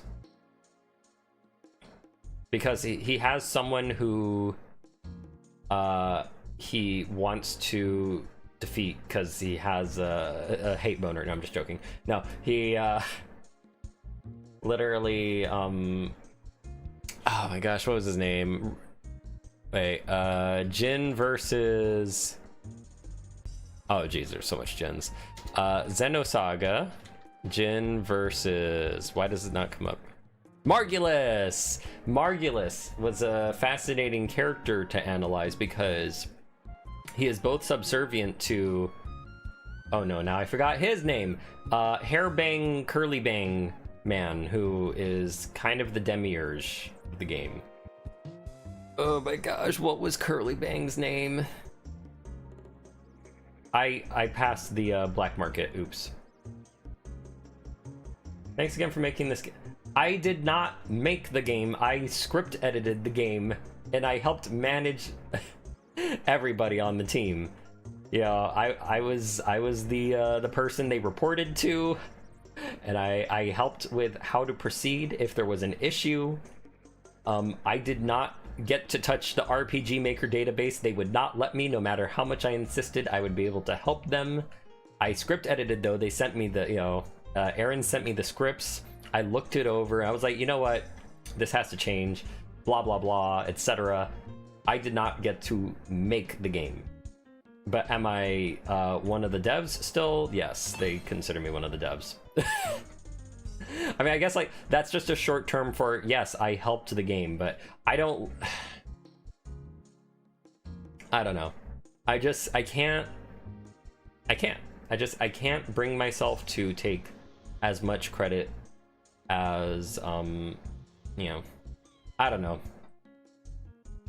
Okay, I guess as a project manager there were some things there, but even then I still didn't get to touch the nitty-gritty of the game that I would have also wanted to. I didn't get to, like I said, you know, even help with any of the maps. And I was like, oh hey, just send me whatever stuff, I can fix that stuff for you. You can concentrate on what you need to. I'll fix the map for you, send it your way. But no. Nope, was not allowed.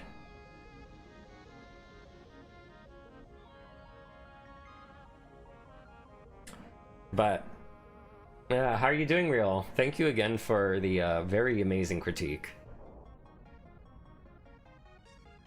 You let us know about the good, you let us know about the bad.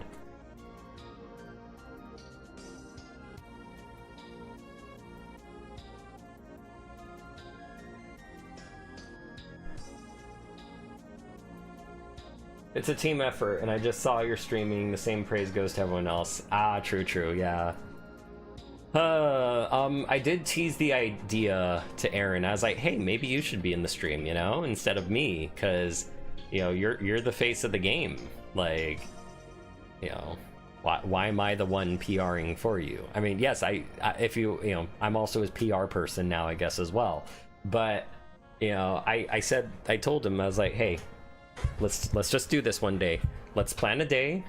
You're gonna be on the stream with me, and you're gonna be answering all the questions, and that's gonna be really good PR. That's gonna be really good public relations. So far, no bugs with the game, so I'm glad everything's working really well. I think we've, like, the only thing there is now is the man-eater quest. Apparently, you can just give one horn from one of the other man-eaters that you can find, and the quest is complete without you having to fight two man-eaters. So, But I feel like that's a funny thing, you know. I feel like you could leave that in and have a laugh, but I guess it might throw some people off. So I guess we could fix it.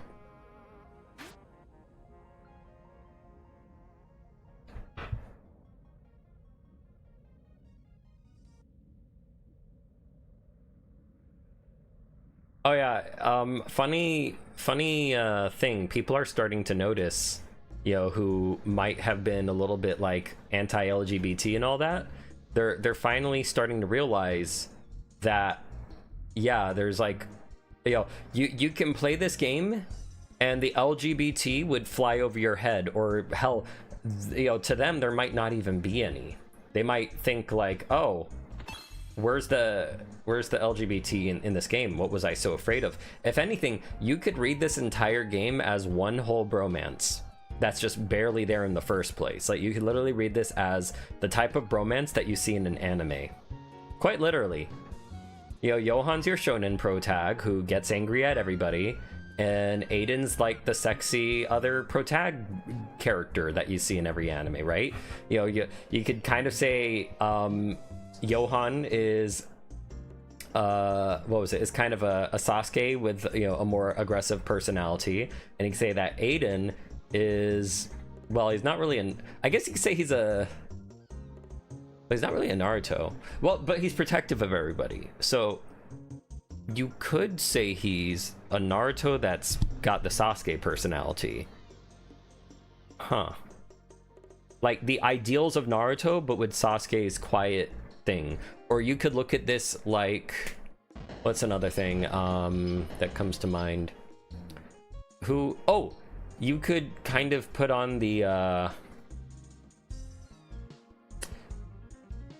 Yusuke Kuwabara. No, I'm joking. I would say they fit, no, more like Yusuke and Kurama. Okay, yeah, yes, I think to some degree there's a little bit of Yusuke and Kurama from Yu Yu Hakusho, or yeah, Gon and Killua, sure, you know, they have that similarity. You know, Aiden is like a Kurama, calm, tactful, but he still is even half human, or he's lived a human life at the end of the day, so even he can be afraid. And Johan has that anger in him that Yusuke has from just, you know, being so done with everything and so angry with life. So, you know, you can literally look at this like just a general bromance, and no one would ever know the difference. It's hardly LGBT.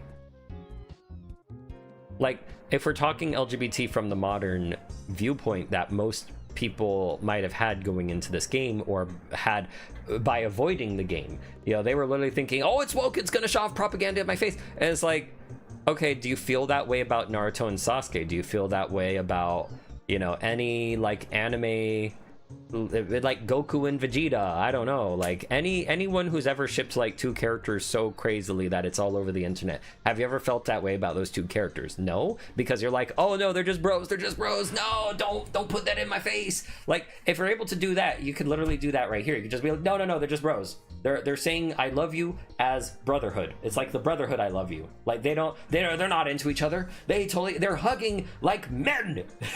They're hugging like bros do. They're giving themselves a bro hug.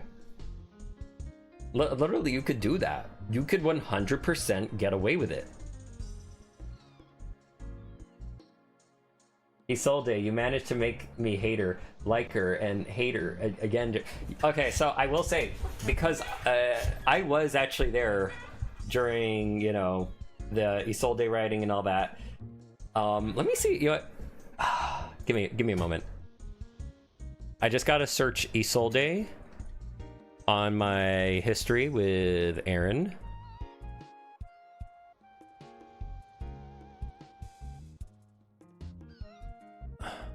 Let's see. Okay.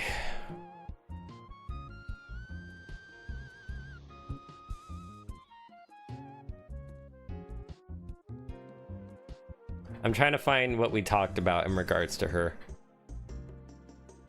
Okay, yeah, so he was sending me the script and all that. I was basically telling him, like, oh my gosh, Isolde, you did a great job with. She is perfect. I hate her guts. That was the first thing I said with my impression of like what he sent me. And I even said, like, she pisses me off more than Credis. Like, I would actually, you know, like, in that moment, just how insufferable she is. But the difference between her and Credis, though, is she's loud and insufferable, so you're likely to hate her more. But the thing is, Credis's actions are far more sickly than what you get to see Isolde do. We don't actually get to see Isolde do too much. We hear what she does. We know she lets the guards do things to women and also forcibly put the men into the Alexandrian the Alexandrian army. But we don't, and we see how she does not give a shit about her family, and she doesn't care about her father dying. You know, she was just trying to usurp the throne the whole time from the background. But beyond that, though, she is just someone you hate so much because they are so true to themselves. They are not, they are happy that other people suffer. And this is actually, so, oh my gosh. This is known as, wait, give me a sec, let me just make sure I have the right name. Because I always get them mixed up sometimes. Other people do too. No, it's not that one then. Or is it? This one's often associated with criminals, this psychological behavior. Gosh, now I'm doing what I'm doing in my Xenogears my Xenogears live streams. I literally analyze all the major characters in Xenogears psychologically. Now I'm doing it with Isolde. Like, I was already doing it, but you know, like, I don't know if I put a name to it for Erin. I just basically described how she acts. But I basically told Erin, but go harder. I said, don't hold back on Isolde. Make her the most absolute hateful person in the world you can be. Like, make me want to strangle her because she is so awful and evil, and she kicked my dog on the ground. Like, I want her to be that person who would kick a dog and just laugh as you cry over your dog. Like, please make me hate Isolde. Like, I don't... you know, or Isolde, like, just whoever there was already Isolde. That was who he decided on. It could have been King Feroz acting like Isolde, and I would have told him, make me hate him. We need to have another person that is contending with Credis that shows you everyone's got their own ambitions. All the villains are like kind of going against each other. They could care less about the heroes because they are up here and we're down here. You know, I want to feel like the absolute little thing on the ground trying to rise up against them, because screw both of them. Credis is also an insufferable piece of shit. Well, he became that. He wasn't that at first. Isolde was always that. Oh my gosh. The LGBT is very subtle. I had to lol when I saw it on the anti-LGBT list with some dumb comments on Steam. I think we feel her influence throughout the game. Exactly, the guards especially. She's in control of those guards. She's the one who actually placed the guards right by Veretta, where, you know, you find Johan again in chapter 3. That was all her. You know, and they usually say your military, you know, what was it? Your military reflects your command. What was it? The military reflects their commander. So essentially, you know, when we saw how Lance's guards were compared to Isolde's, you could see a very stark difference in the type of, you know, things they allow. Yeah, Alexandria's locked down, warded off to the slums. Exactly, that is all of her influence, and it's disgusting. She is a disgusting human. Not a disgusting woman, a disgusting human. A human like that is just, no. And that's the thing. That's based in reality. There are people like that. Let me get you the proper name. Okay, I think I almost found it. Oops. I actually want to talk about this because this is something that is wisdom I can pass on to you guys. You know, because you might even see it in the workplace, and you might want to know, how do you deal with this? How do I keep myself safe? It's not there.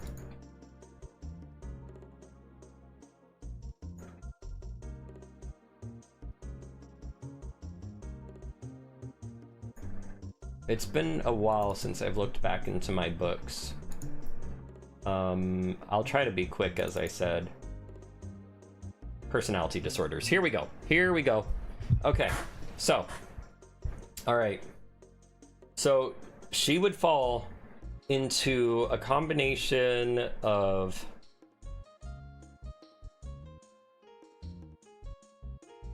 what was it?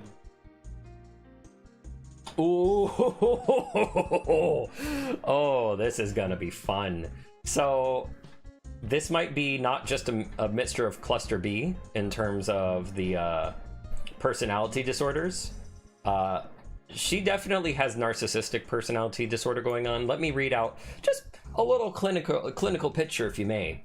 Grandiosity, a need for admiration, lack of empathy, arrogant or haughty attitude, superior view, fragile, vulnerable self-esteem, ambitious. I think she almost hits every single one of those.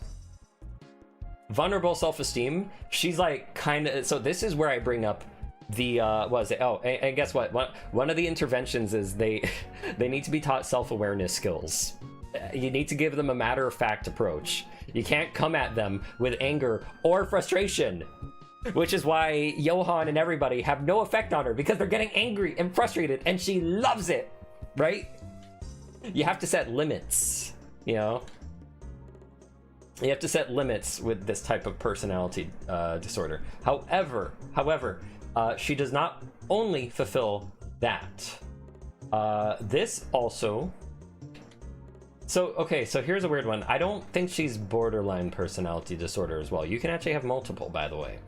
But borderline personality tends to have a more splitting, that's what we call it, or polarized extreme thinking, also known as splitting. You actually see this on social media quite often. So you know how someone might be like, oh, anyone who likes this needs to die, you know, and essentially they're saying you're either with me or you're against me. They split people up. They'll split up their friends, they'll split up anyone, they'll make a community, they'll weed the others out as fast as they can, because they are like, if you like this thing or if you dislike this thing, how dare you? Like, they can have the best of intentions, but their intentions are gonna be completely opposite to the person that does not agree with them. And I don't think she like, yes, there is a little bit of splitting she does. There's the splitting she has. Actually, maybe she just, you know what? No, she might have. It's not like you need to have all these, because remember, she has more narcissistic personality going on, but she might also have borderline personality, because it's not like all people with borderline personality will have threats of self-harm. However, she definitely likes splitting, you know, what was it?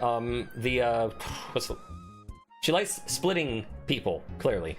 She has this, you know, she's all like, oh, how did, you know, like, she passed that info on to Lexi's that, oh yeah, they're not supposed to, how is Johan, some peasant, having a Relica weapon? He must be a thief.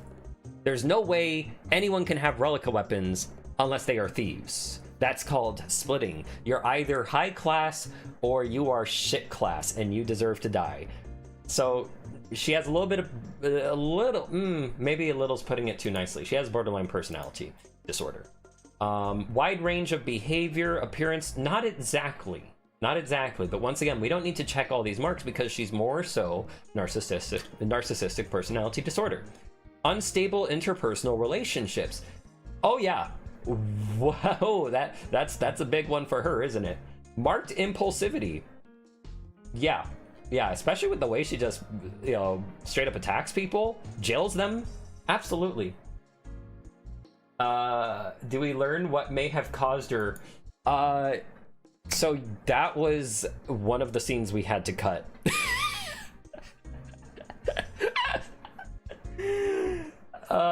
So yeah, that's another thing that was part of the theatrical cut. Like, more so the theatrical cut was mostly the ending, but that was more on Isolde and how she got that way Like the most we were able to do was talk a little bit more about, it was expositioned. There were mentions from, was it Aiden talking about Aldous' past? Like, it was left to interpretation, but there is actually supposed to be more about Isolde. That's what I can tell you, I think. I think we felt her, oh yeah, I didn't feel like she had such a splitting personality, more like self-absorbed and self-important individual who cares about personal ambitions over the lives of others. I mean, yes, but don't forget, look at how she separated the high class and the low class. The low class is getting completely screwed on, and she has guards blocking them. That is a splitting behavior. Splitting behavior can also work in mass as well. You see this especially even in, like, you know, people analyzing how tyrants and old kings used to act. I don't feel like she had such, oh, sorry. Okay, my chat was like catching up or like scrolling up. Maybe. If not, borderline personality disorder, because she only hits a few check marks, right? So if not that, she may have antisocial personality disorder. Now, antisocial personality disorder, this is actually the one that we associate with criminal mind behavior, believe it or not. There's actually, so you know what, maybe this is where she really falls.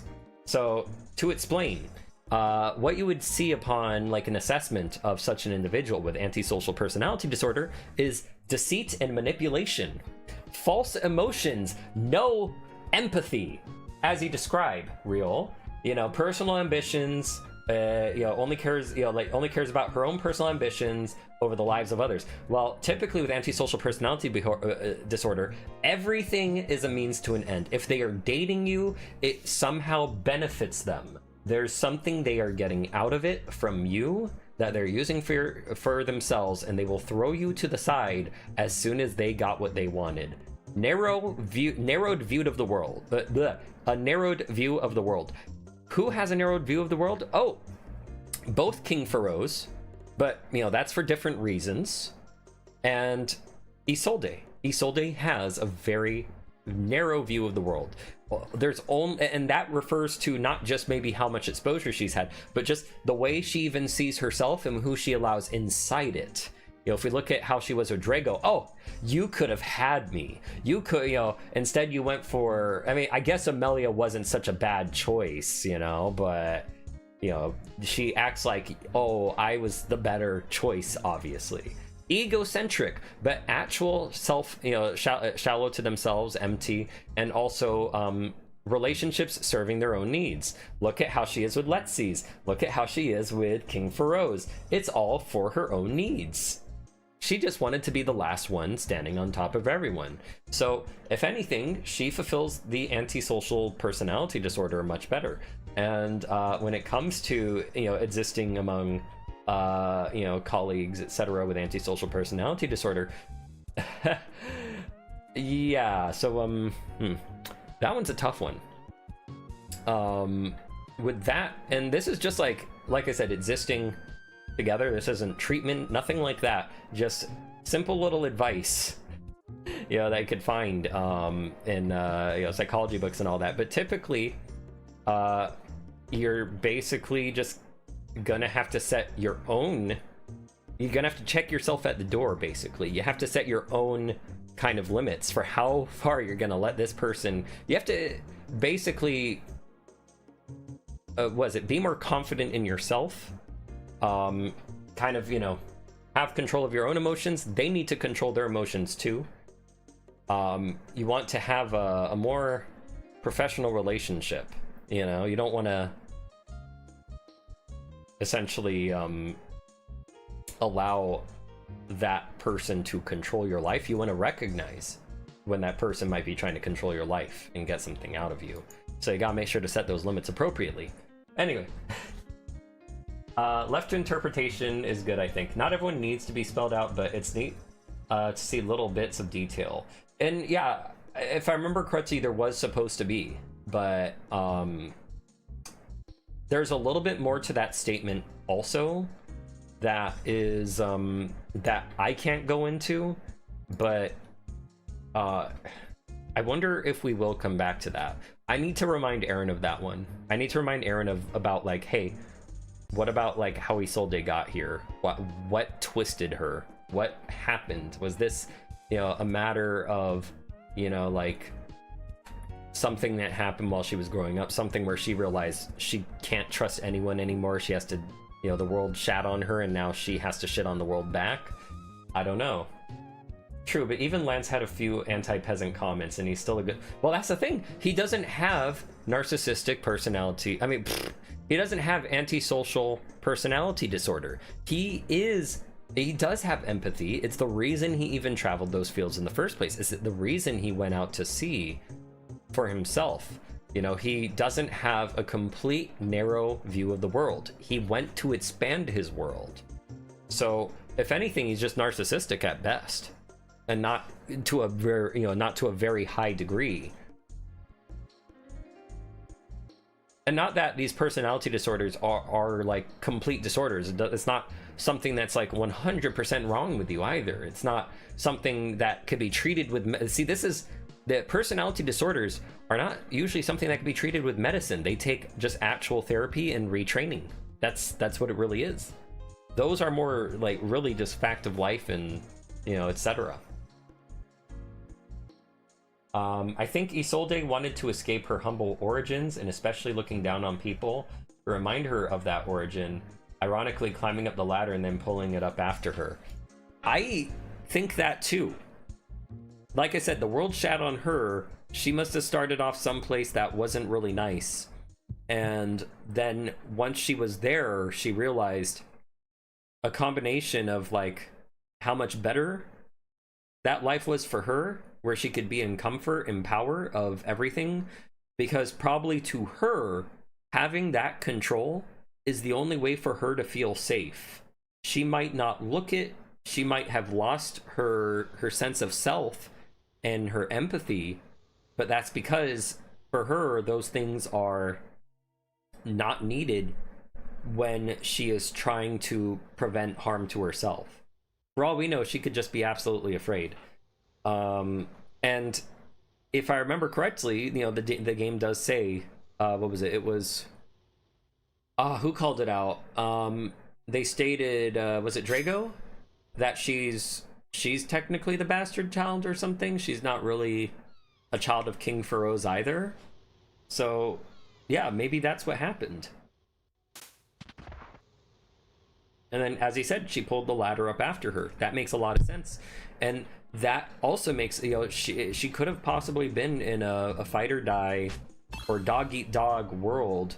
Maybe, you know, maybe she was living among the poor that she now despises because, you know, there was no one there for her and she couldn't trust anyone except herself. So she probably developed this personality because it was the only way to survive, and she never let go because it's always worked and it's never stopped working. I'm so sorry I got like super paused on... Did I tell you guys already that I really love psychology and I really love philosophy? Did I tell you guys that? And I try to make sure if I don't remember it like almost verbatim, or if I don't remember it well enough, or in a way that I can more simply explain it, that I'm actually going to get out you know, something official and read it out. Because I want to, you know, I don't like, what was it? I want to make sure that, you know, because you want to make sure your information is correct, or as correct as you can make it be, you know. I want to give you guys the right information and not lead others astray, and if I do, I want to correct that more than anything.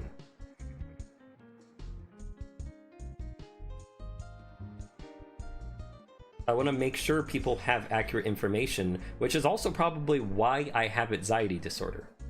Well, it's not why I have anxiety. My anxiety disorder is why I want people to have accurate information, because I feel they may go down, like, well, not the wrong path, but I don't want someone to end up in a situation in which they also make a fool of, I don't know. I guess I take too much responsibility.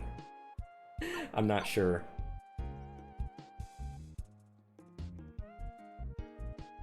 It brings a lot of texture to the characters. I appreciate getting that perspective.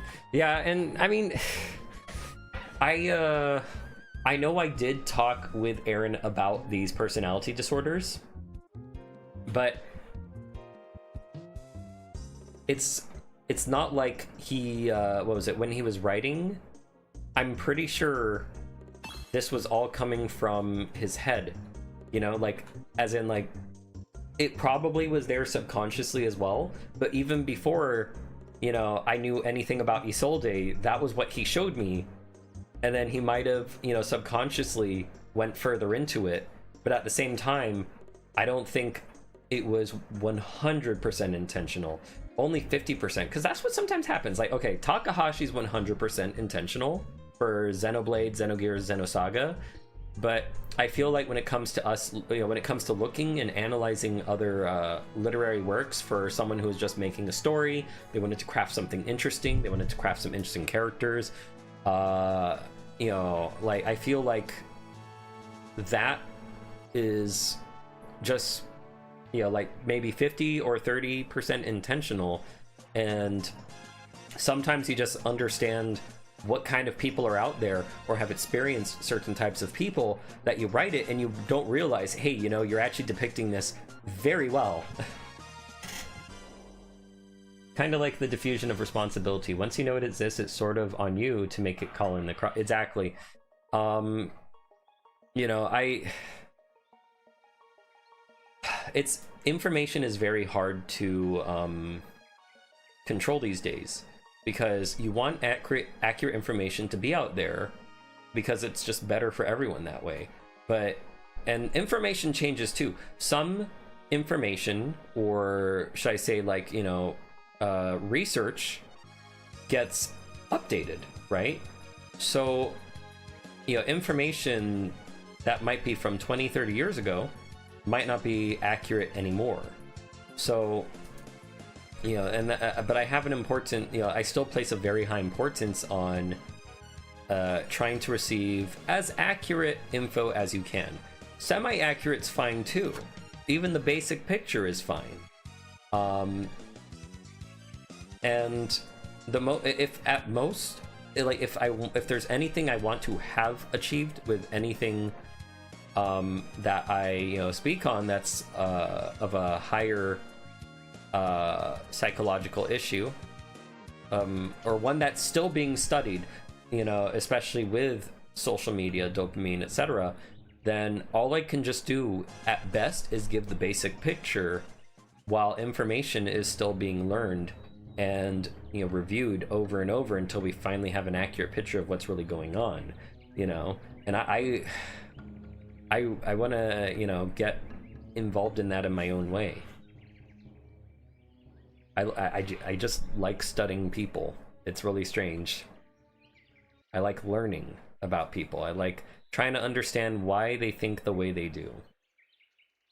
Is this the place the guy warned about us? Warned about us. Oh my gosh, warned us about. Seems empty. Maybe we should take a look around. I talk too much, though. I really talk too much about psychology and philosophy.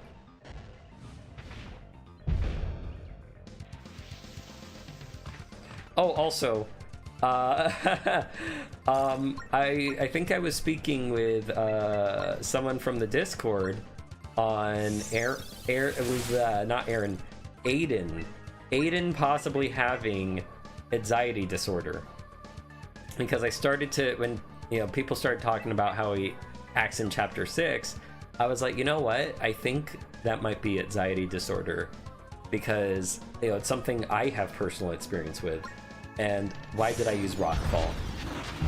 Because I'm distracted talking about anxiety, something I have, and I am still, you know, getting taught about to this day.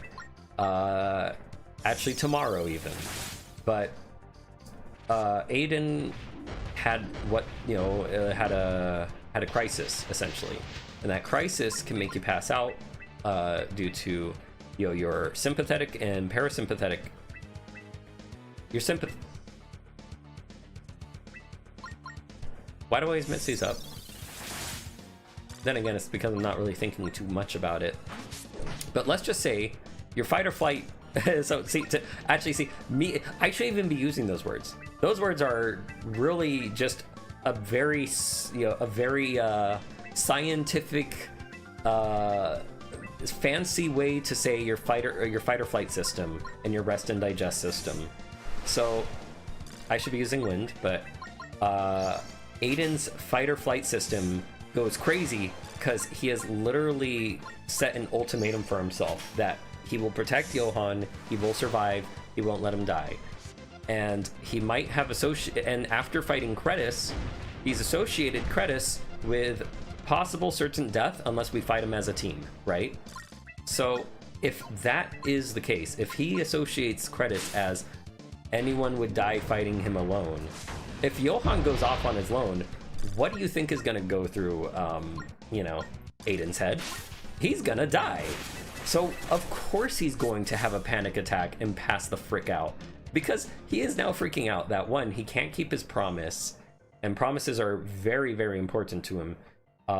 Two, he has no idea why Johan's doing that in the first place, so now he's got so many questions swirling around in his head. And three, a really big thing, you know, with anxiety disorder that I often do, and I'm sure Aiden was very actually, I would hope Aaron will let me help him write his thoughts out on those scenes, because I know exactly what that's like. Essentially, if I were to write Aiden in that scene, though, it would literally be a swirl of thoughts, a tornado of possibilities. If Aiden goes to Kretis, he could die. And let's say I had faith in, if Johan goes to Kretis, he will die. Let's say I had hope in Johan, and he somehow pulled a super special technique out of his hand. Kretis is a sly son of a bitch. He's still gonna get him somehow. And if that doesn't happen, the Aeons are gonna get to him. They're gonna capture him. What if they do something else to him? What if they take him hostage? What if blah, blah, blah? Like, literally, it's a whole bunch of what ifs, what ifs, what ifs. And you can literally imagine how that scenario will go based on what you know. You know, sometimes you're so analytical that you know how a person's going to act. You know he's going to be, you know, he's gonna easily be caught off guard by something, etc., etc., etc. So, essentially, you know, Aiden in that moment, the way I see it is he is having a mess of thoughts or a tornado of thoughts, etc. Fleeting thoughts, where it's just everything's going wild. He's having a crisis. You know, that turns into a panic attack, and that then turns into him passing out because his heart's pounding so fast, you know, blood pressure builds up, etc. It's too much for the body, you pass out. You got your bachelor's degree in psych years ago, so it's refreshing to hear how passionate and informed you are about these different aspects. Don't feel bad for leaning into it. Thank you. All right. Let's see. I'm trying to think of. Yeah, I think I'll. No. I need to push this ahead. Yes. Okay. No. Yes. No, yes, no, yes. I'm gonna solve this puzzle in one. I think I can do that, right? No. No.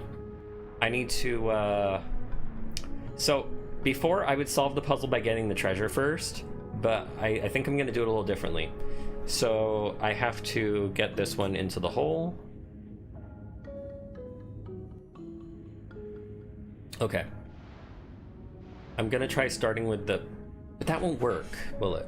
I need to start with this one first, so I can move this one downwards.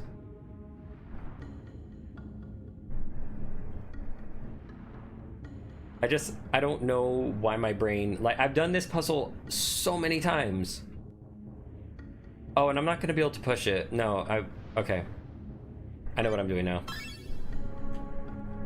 So yeah, I doubted myself. See, that's anxiety right there. That was anxiety right in its essence. I was looking at multiple possibilities and all of that.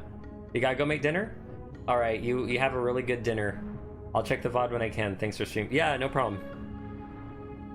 Thank you for joining. I really appreciate it.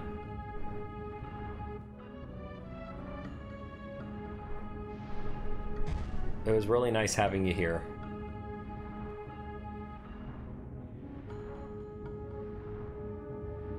Maybe I'll also... oh no, that's not good.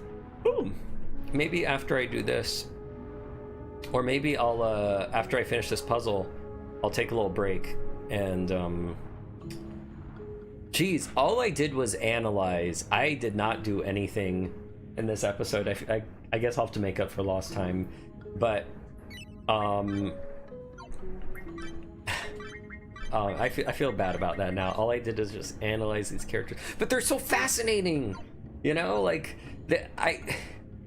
even if it wasn't like completely intentional, you know, the fact that you can analyze something like this, you know, like you can do that with a lot of stuff, but like just like I may have helped make this game possible.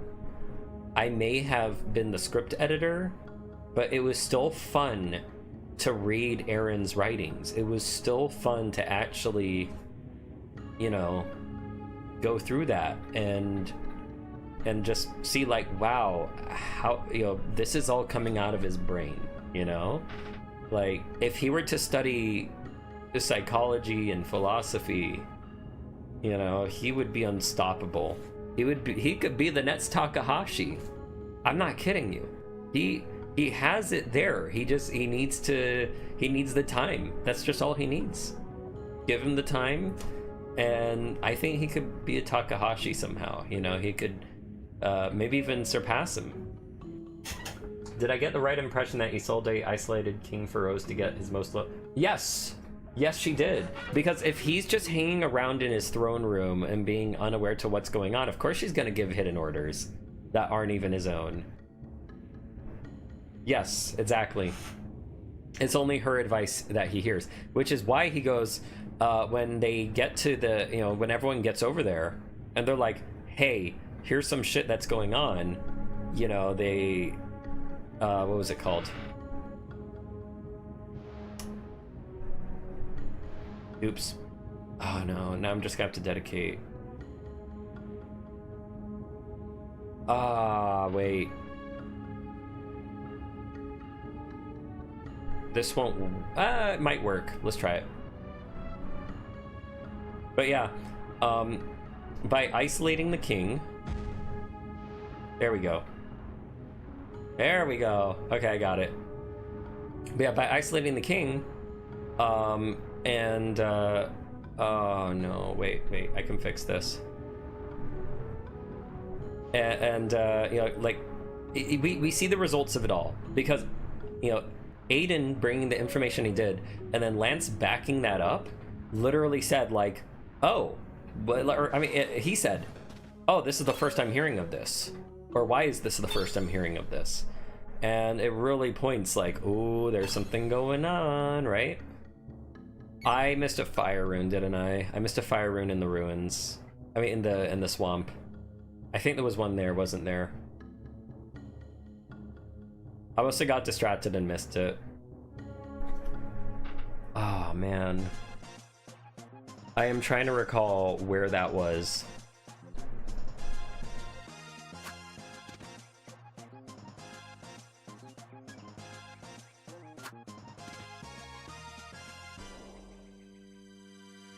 I just remembered where I am right now. Let me backtrack a little. So I absolutely need Wind Slash. Wind Slash is really good. Also, how many enemies resist Earth? I know the mushrooms do. But a lot of enemies... Oh, the plants and the mushrooms. But then that's like 4. 4 so far. Earth works on a lot of enemies. And then Bright Fairies resist everything, so never mind them. Earth works on so many enemies. More than wind. let's see wind. I'm paying attention to wind now. Wind works a lot too. Wind is also really good. It's not resisted as much. Only one enemy out of all this resists it, but that enemy almost doesn't count because they resist everything. And then only one unique enemy. Wow, nothing really resists wind. So yeah, Gale Slash and Rockfall are just really good. So let's see. Oh, I missed a treasure chest. Look at that. Wow. Oh my gosh. Like, as much as we want to say, oh, what was it? The, Nisus is big, yet small. It still feels so big.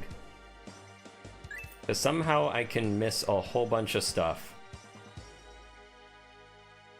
Aiden learned Dark Bolt in the Colosseum, but the others don't. Is there a reason for that? Or is that... No, that's not. That's completely 100% intentional. He is meant to learn Dark Bolt. It runs in his family. You know, his mom. His mom uses Dark Bolt.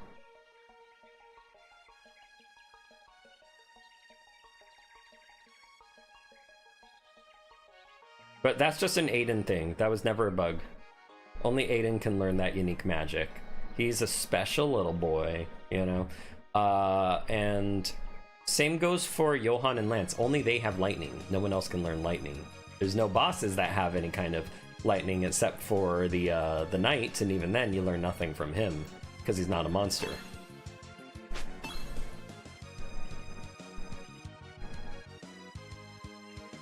Makes you wonder how people... What's the lore, though? Like, see, I can say the lore behind Dark Bolt for Aiden is that, oh, well, his mom has it, right? But what do I say is, I guess... Okay, wait. The weapons. The weapon that... Oh! Wow, I can't believe I walked myself towards that answer. Because I literally just remembered what his mother says.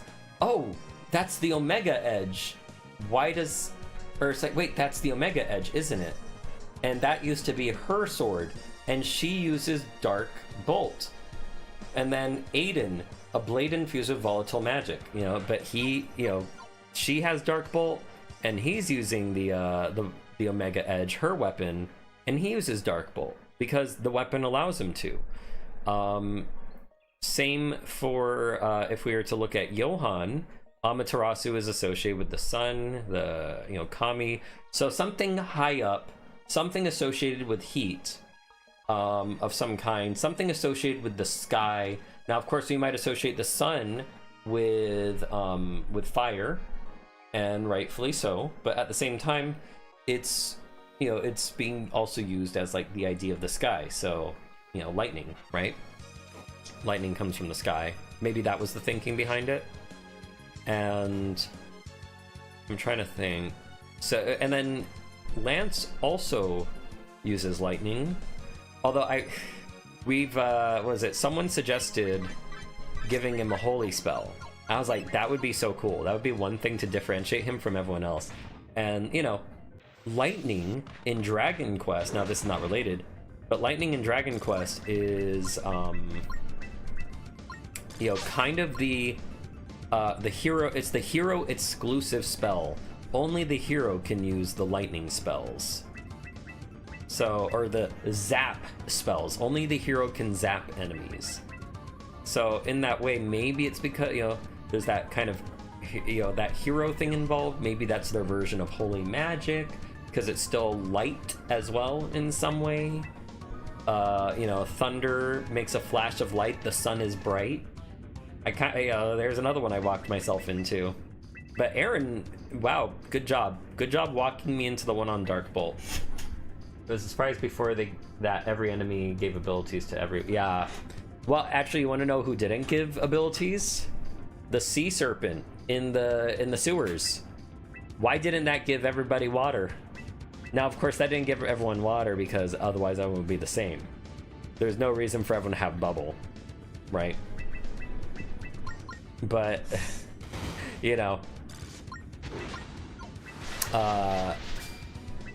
what? I still question why did the sea serpent not give you know, water as an element. It was a great monster. Jeez! Literally one-shotted Krista. And this is just speed only. So now I'm starting to wonder, should I make the game harder? You know, that's kind of fun though. That's actually fun. Krista nearly got, if she had a little more HP, she wouldn't have got one-shotted. And now I have so much reason to keep everyone topped off if it does that again. In fact, you know what? Let's get an ether underway.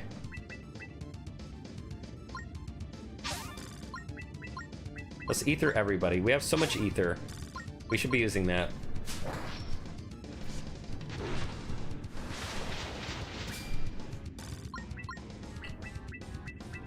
I mean, here's what I'll tell you about, you know, like I said, I walked myself into that one, and Aaron intends for that a lot. That might not be the best storytelling thing, but then why do people call Undertale the best story ever or whatever when you technically have to walk yourself into every single theory? And Toby Fox was not even expecting people to come up with that many theories, you know, just a few, you know, but he lets you walk yourself to it. So, you know, maybe it's just the type of people that are looking at the game are just not into that. That might be it. They just might want the surface. They might want to be told what to think.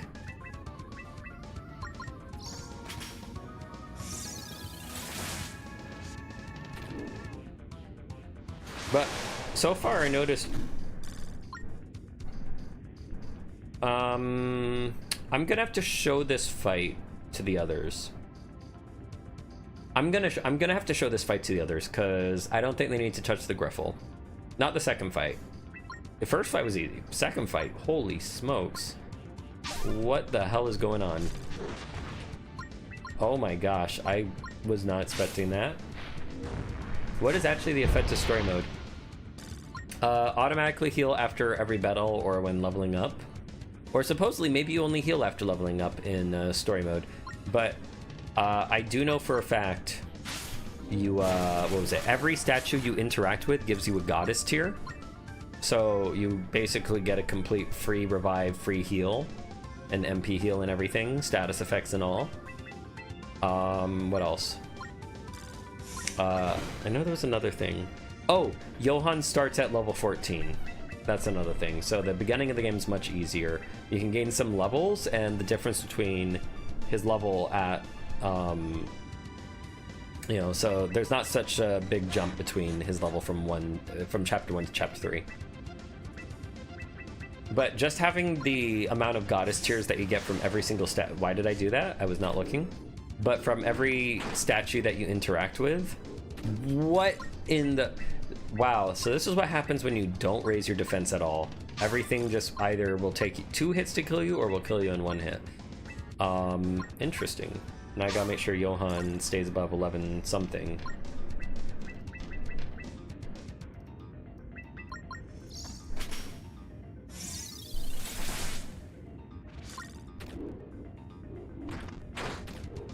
Is DeHalto really sure speed is the best? I'm wasting more turns on using potions because I'm dying all the time. I don't think speed only is the best method here. And I don't think it's faster.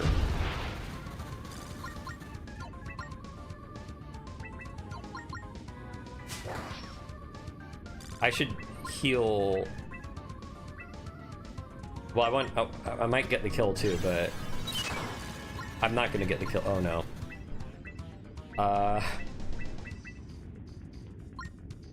How much elixirs? I have a lot of elixirs. Saved. The heal comes after every encounter. Yeah, we patched that. Oh, it's after every encounter? Oh, okay, good.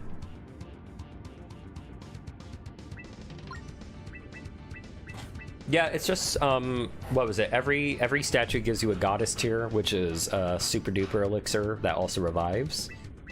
And as I said, Johann starts at level 14 instead of level 7. And And then, yeah, you heal after every battle, which allows you to hoard like absolutely crazy.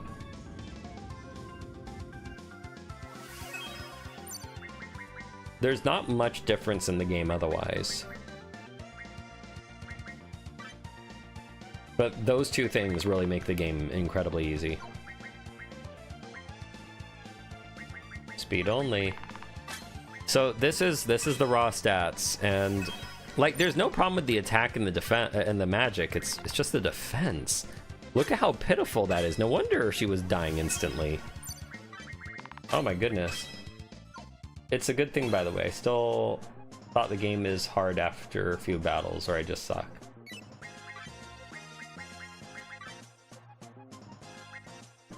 I don't think you suck.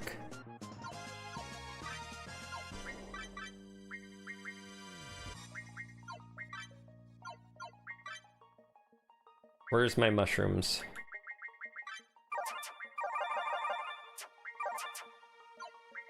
And the magic shroom. Well, yeah, I'm going to the arena of battles, but I think that should heal me beforehand.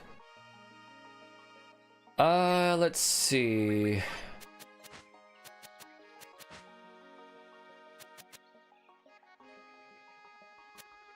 Nearly done. And I missed a gold piece out here.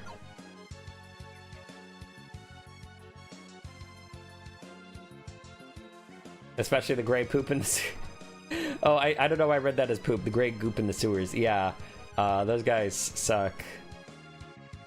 They're really mean. And what was it? We're actually going to be trying to give them AoE magic, so, you know. But I'm starting to realize if you only upgrade speed, the game is... certain enemies are a lot harder. So, hey, can you...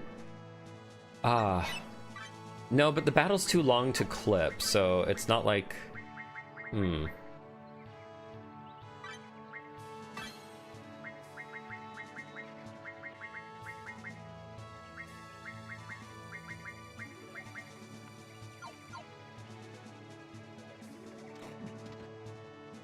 Actually, I have an idea.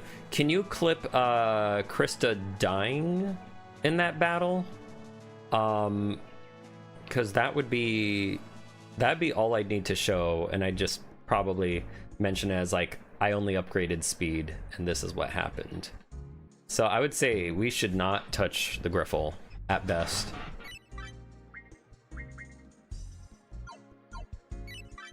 I definitely got to use Gale Slash. I'm not. Don't worry. I'm not going to touch the Griffle. That won't be worse. But yeah, we need to make the enemies stronger a little bit, because everyone be complaining the game too easy. Not chapter 1 through 3. If you've been following the feedback. Oh, the goop. No, I'm sorry. They're gonna get AOE. It won't be so bad. Don't worry. You'll be fine. You'll live. This is weird. Why is this listed out of order?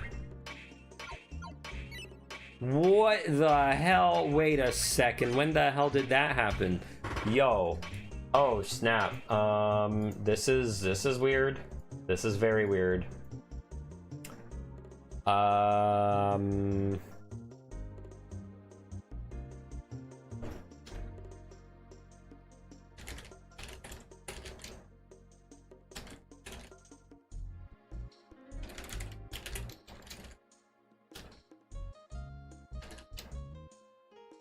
But the last I remember it being Johan, Aiden, Krista was maybe before the Griffle fight.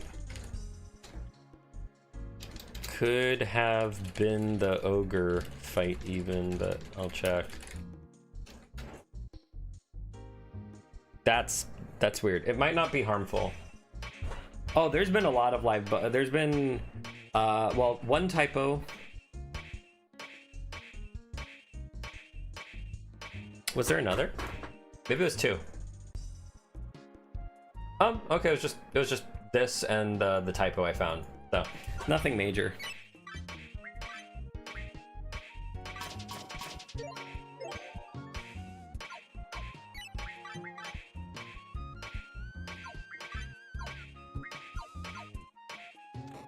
So, yeah, now I'm wondering though.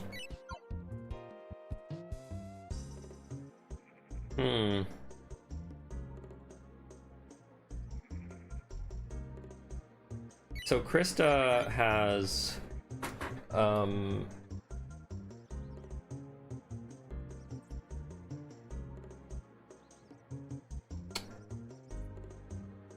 boy. I'm just gonna report this really fast too about that Griffle fight and how quickly she died.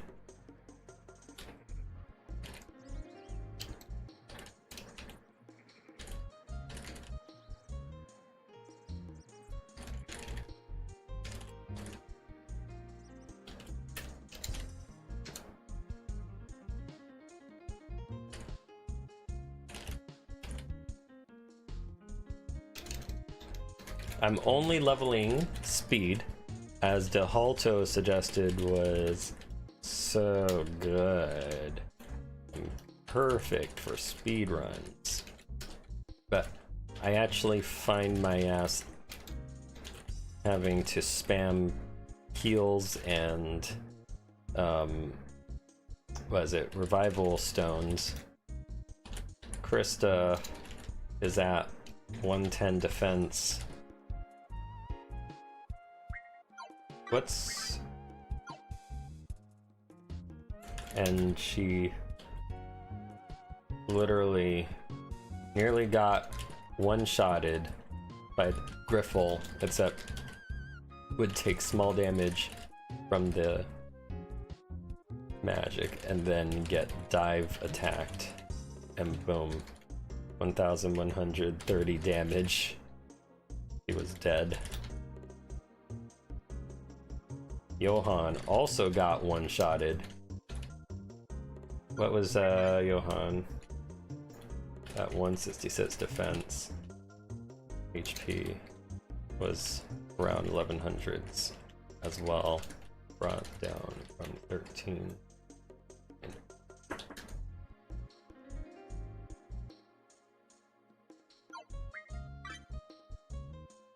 So this is, as I said, really fascinating because now I'm like, the Griffle might be one fight we might not need to touch.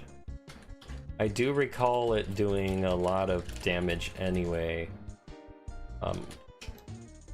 when I was buffing defense only. So I'm just gonna take a picture of all their defenses, stats, all that, because this, like I said, will help me with deciding what enemies get changed, what enemies don't. All right. Oh, hey, what's up, Long Lasting? Angel's Blessing really coming close to the enemy spam AoE 1 HP move. Anyway, thanks for the stream. My day is about to start, so I'll be off. All right, you have a good day, Real. Thank you so much for being here. Thank you for giving me company also. I really appreciate you being here a lot, dude. Can we fix it by grinding guild quest? What do you mean? The guild quest? What guild quest?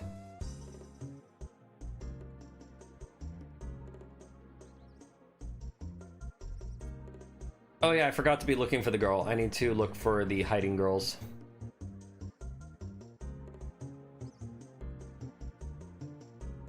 I don't think I found one on the left side of the map, so she must be around here somewhere. Oh, I should do this too.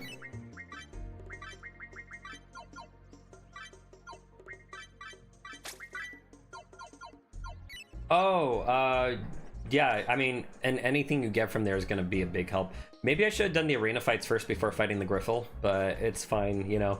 I'm going with DeHalto's speed-only thing, and trust me, I don't think it's good for speed runs, because you'll just be wasting turns using potions on yourself because you take so much damn damage.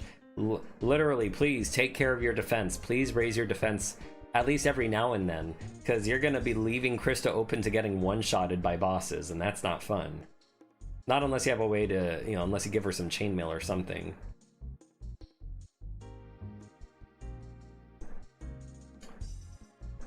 Thanks again, and to you and everyone on the team, and don't be afraid to acknowledge. Aw, thank you so much, Riol. I really appreciate that. I guess, yeah, maybe I shouldn't be like completely right. I'm sorry.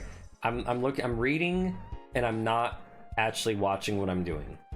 I'll you know, streamer problems. Oh my gosh, woe is me. Fuck me. Sorry. Okay, wow. Real's right. I'm too hard on myself. Oh my gosh. I literally just actually did that to myself just now. Holy smokes. That is not good. That I would just literally... Oh no, what's happening to me? No. Nothing's happening to me. I'm fine. Alright. This minigame took me since it... Oh, okay. Well, here's my trick. Actually, I'm gonna switch to keyboard. I'm gonna do it the way I comfortably know how. So I go immediately to the right, left, up, right, left, right, left. And then sometimes I'll try to get it one in between, but you can always rely on the right and the left to be there all the time. Right, left, a little to the left, up, right, left, right, right, left, up, maybe between. I'm not going for 450 right now. But it's so hard to aim between because the, you know, trying to distinguish how far one thing is from another is very difficult. Oops, see, I was like, I swear I was on it, but I'm not. Oh, I could shoot there though. But yeah, always rely on the right and the left. There's always going to be some there. Those will get you a good chunk of rewards. Look at that. We're technically, if I didn't miss all those other shots, we might have actually got him for 50. That was 370. One last question. Are you the novelist mentioned? No, I've never known that there was ever a Kickstarter until like 1 week ago. I didn't know there was a Kickstarter for this game.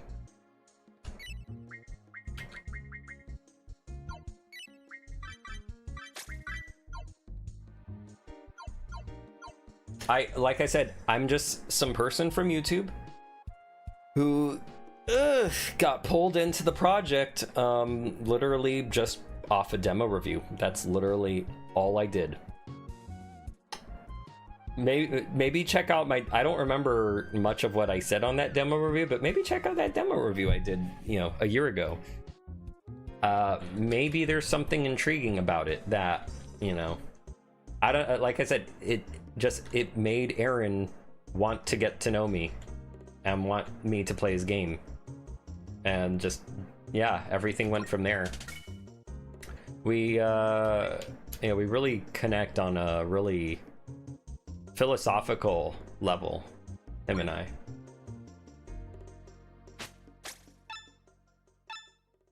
Okay, so I'm just gonna stick to a lot of right and left. I should not waver in my conviction.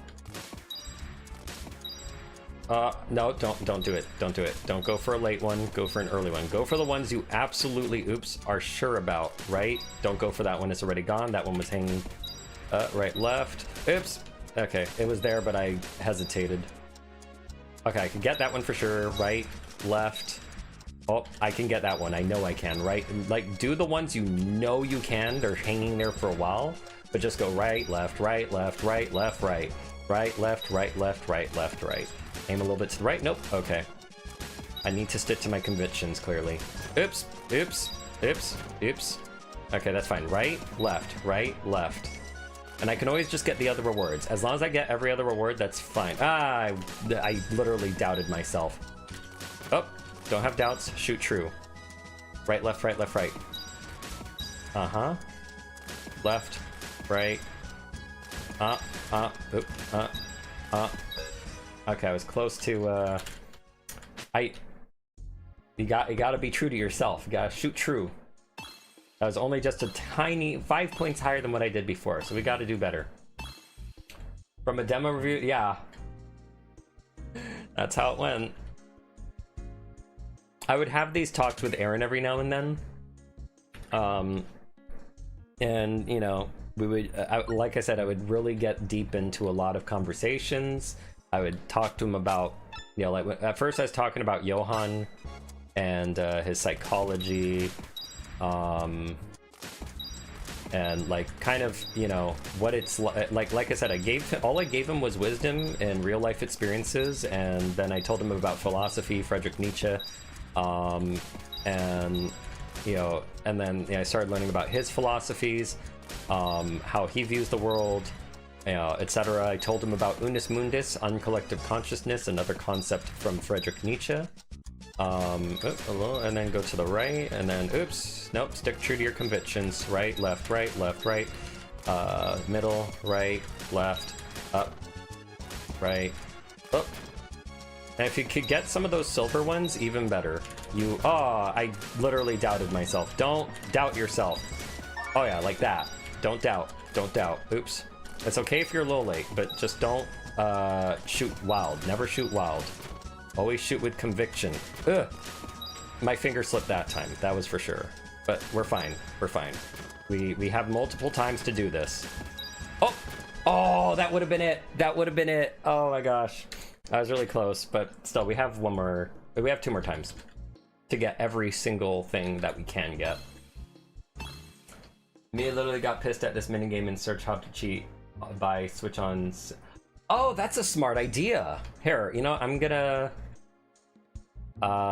when I have to go for the last reward, I'll do that. I'll try to get it this time for you. So, like I said, right, left, right, left, right, right, left. Well, not really right, left.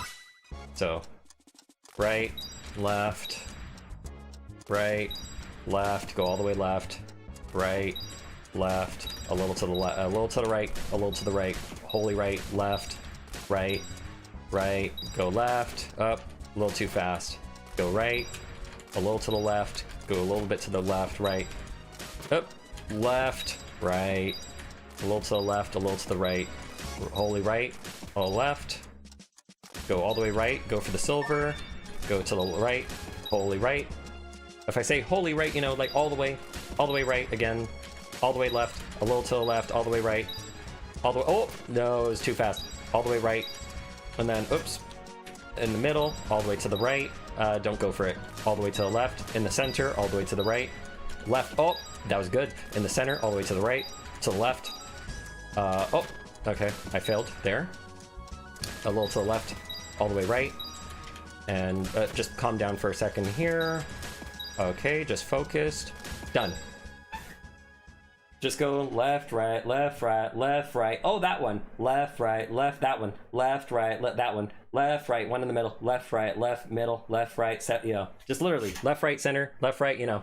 Just always rely on your left and your right. Just don't waver from left and right. But if you see something and you're like, hey, that's hanging for a while, center. You know, a little to the left, a little to the right, all the way right, all the way left, all the way right, all the way left. Oh, there's one in the center. All the way right, all the way left, all the way right. Oh, there's one in the center. Like that.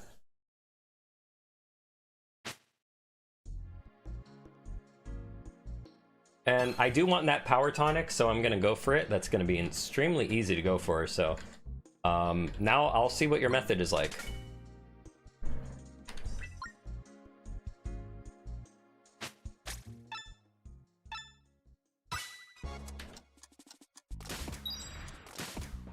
Okay, so I see. So you click off. Okay. That's still hard, though, because then you have to go there, you have to click back on. No, that's messing with me. Wait, maybe if I do it with a controller?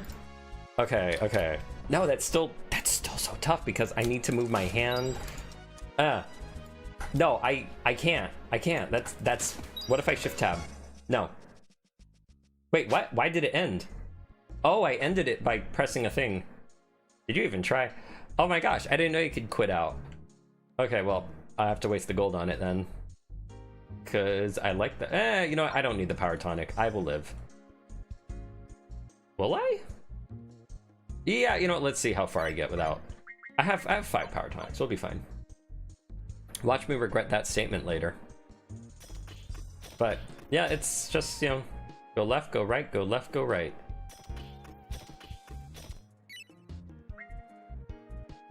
Oh, right, there's this guy. Let's sell him a dragon scale. Where's that loser? He's like right around here. Okay, wasn't this guy? Was it? Oh, was it the guy with the blonde hair over there? I think it's him. You want the dragon scale, right? No? Oh, or is it guy by the shields? I didn't see him because it was behind the tree. I forgot about that. Here's your dragon skill. There we go. You see, I've played this game so many times and yet I still can't remember shit. I've played it to the point where I am now forgetting. And then I gotta give the Griffle stuff. And then there's the Thunder Rune that also comes from the wine delivery now.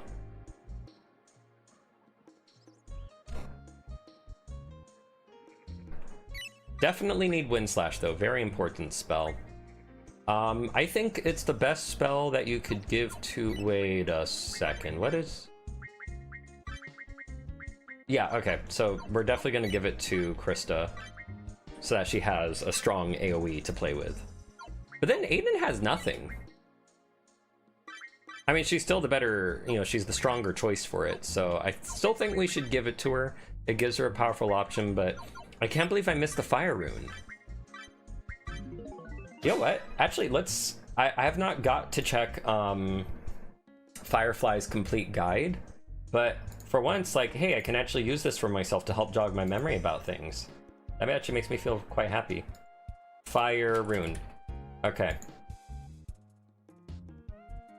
Oh, wait, where is this? It's back in Nisos. Back in Nice Ass. It's probably by the beach?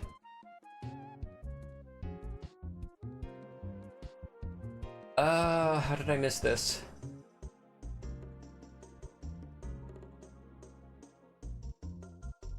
Okay, there's that, and then the beach, Dune of Scoundrels, Eastern Highway, Alokto Island. Okay, we're backtracking. We're actually gonna backtrack. I'm gonna go through some of the arena. Or I think I'll be able to complete the arena. I don't need Inferno to win. I know that much. Like, it helps, but I don't need it. And then we need to get ourselves the Fire Rune. So I think that's the last thing I'll do before I hit the hay. I forgot they sell things. Oh my gosh. Too bad I don't really... Oh. Well, I don't need all this extra stuff. That helps.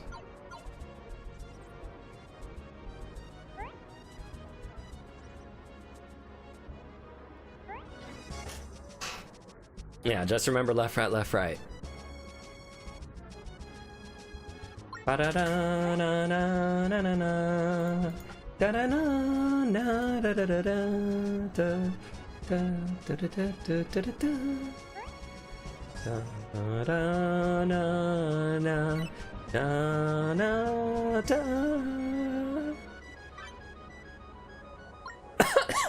Almost choked on my spit back there, sorry.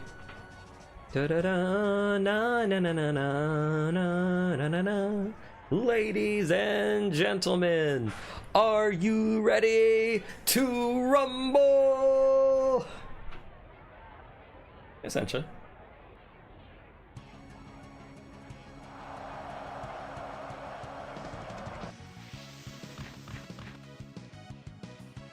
How much does that guy get paid anyway? To literally just say that line at boxing arenas and all that stuff, or boxing tournaments.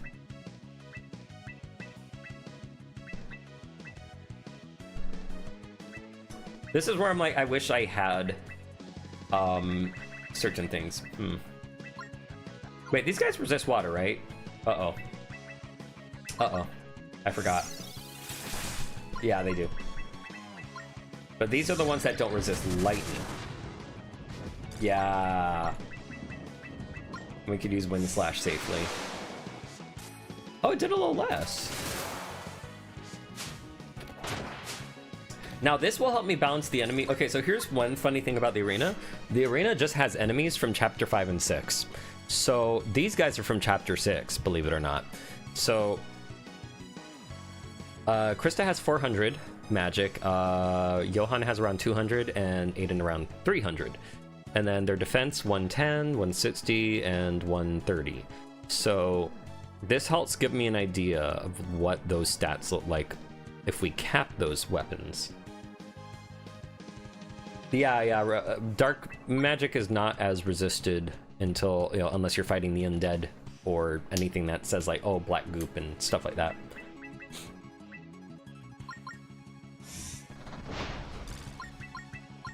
Now for the power of Rockfall. Yeah, I guess we'll use lightning. They're actually weak to lightning.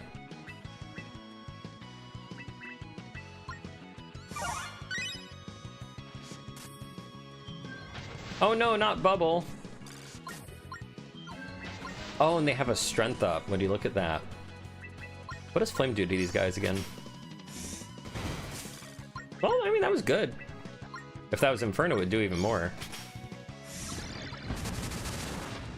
Storm is only doing so much because it has a multiplier on it. Bolt would be much weaker. Something to keep in mind. Okay, so let's see. Johan. All right. We're only doing speed. Johan's defense growth is only 2, actually. I just realized that. He gets a lot of attack. Gets only 2 magic, 2 defense, 2 MP.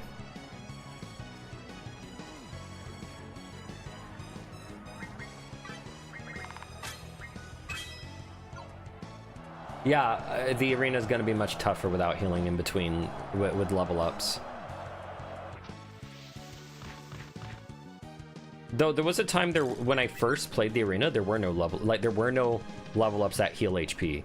That was something I forgot was a thing, because as the game went on, then I was like, I forgot. Like I didn't think like, oh yeah, I guess I always healed when I leveled up. I never realized that was never intended, and I had forgotten that was not how the game used to be.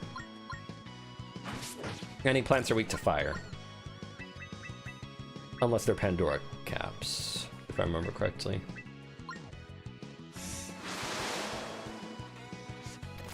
This is why I wanted Wind Slash at least. Why Bubble sometimes makes us invulnerable? Because if your defense is super high, you'll absorb the ethereal, the ethereal behind the force, and it turns into HP. That's the lore. However, Cameron is thinking of making it so that no matter what you take damage, it's just going to be very tiny damage. But then we have to write the other thing out of the lore. And I'm a little bit sad about that, but maybe that might be for the better, because otherwise you could just make yourself invincible and never get hurt, and I think that would be a little bit sad. So yeah, probably it's better to at least take a tiny bit of damage. He has a way to deal with that, because before, like, he has to figure out ways to work around RPG Maker by doing some crazy ass programming in the background, essentially.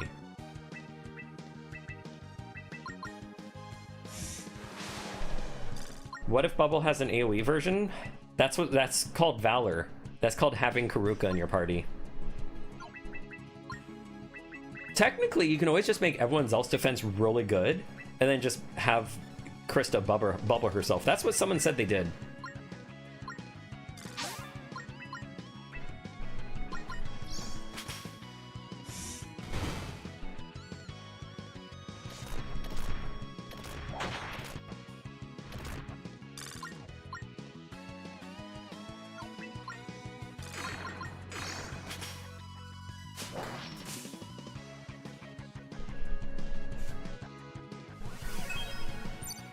Let's see, right, I can only touch speed. God damn it. It bothers me so much. This is technically like one way to make the game harder while still like having some kind of advantage via speed. I get it, and it works better with the items that way, but not everyone's gonna do that.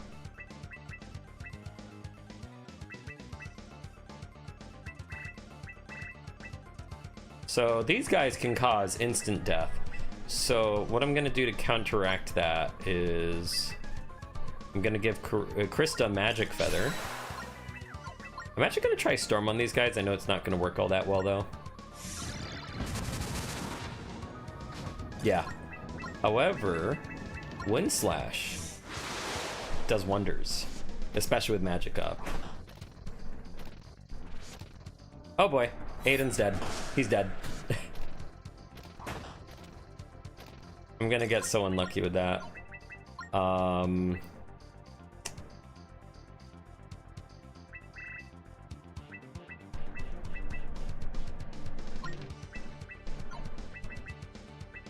So for once, Magic can use a Life Tonic.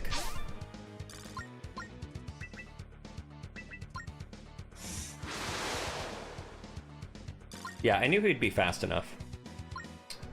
The thing is, he can just die from the red one. So right now I'd be better off going for red over there. So I'll build up Relica.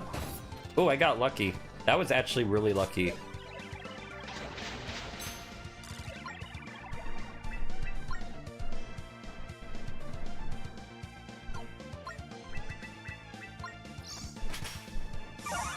Is the hardest?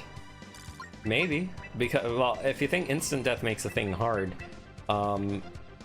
I don't know, I feel like the Thunder Knight was, the Golden Knight was actually the scariest in a way. But if you know what to do against him, he is easy. If you know what to do against any of the fights, they're all easy.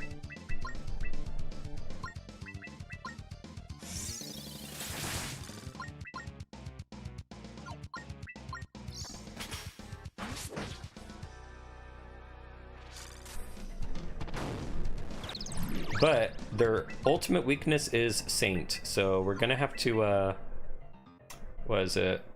I'll have Karuk, oh my gosh, I'll have Krista heal Johan, just in case he gets double or triple attacked, and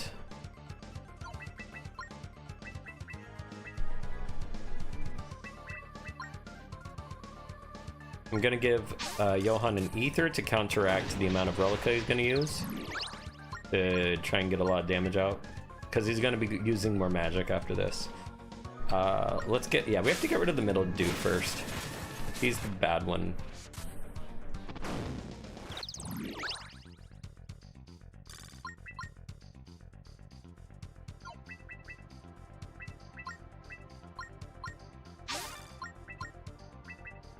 And follow that up with Rockfall. Probably should have went for something else there. Maybe Storm. Got some defense so the Knight can't one-shot. Ah, yeah, this is going to be really hard for me this time because I'm more used to having a lot of defense. Oh, well, that was... I mean, he actually did his purpose, so that's fine. I'm only going for Life Tonics because he could just get Death Kissed anyway. Now he could use Saint 2 though and really do the damage. There we go. That's all I was waiting for. Got some... Oh, it was... But this run got no defense. Yeah, exactly. It's really gonna... I'm kind of scared of that. Johan's gonna have to be my man for this.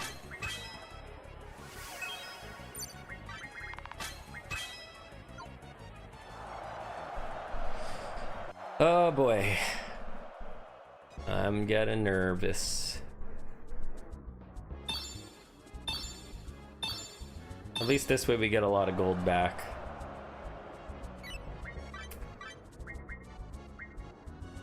Let's see what to do.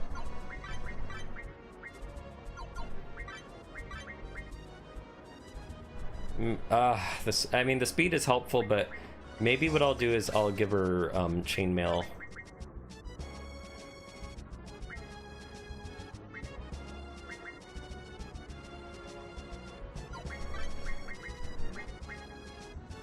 Oh, or...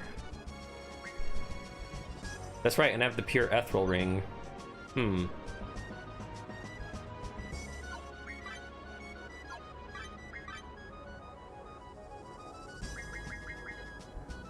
Aiden does not have all the crazy magic this time around, so... There we go. I could...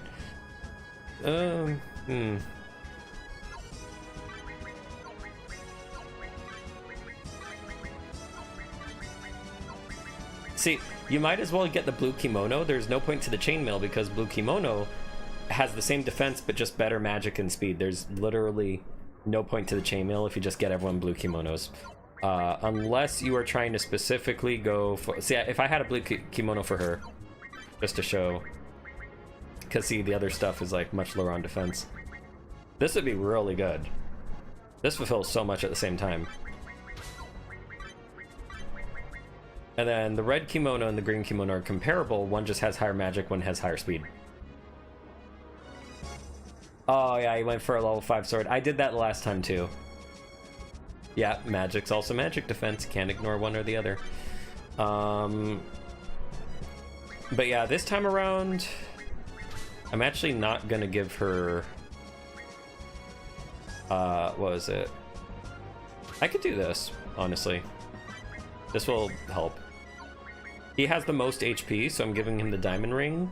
You would usually give her the diamond ring, but she is so likely to die, it's not gonna matter.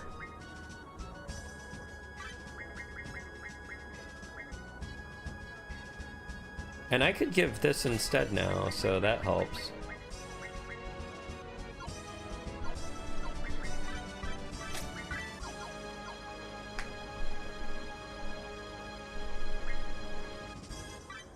So for once, I'm actually gonna share around the rubies.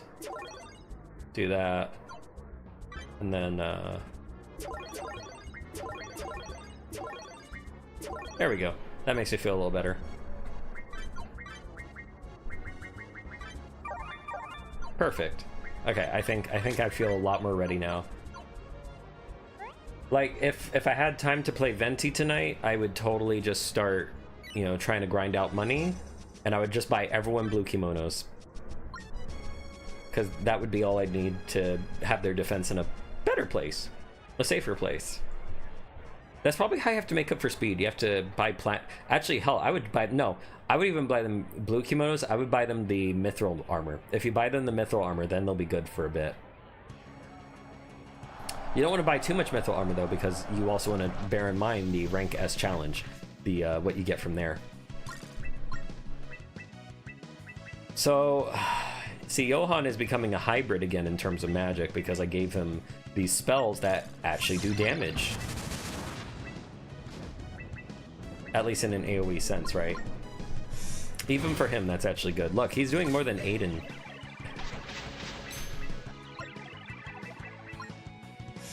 I could go a little more all out with Krista, though.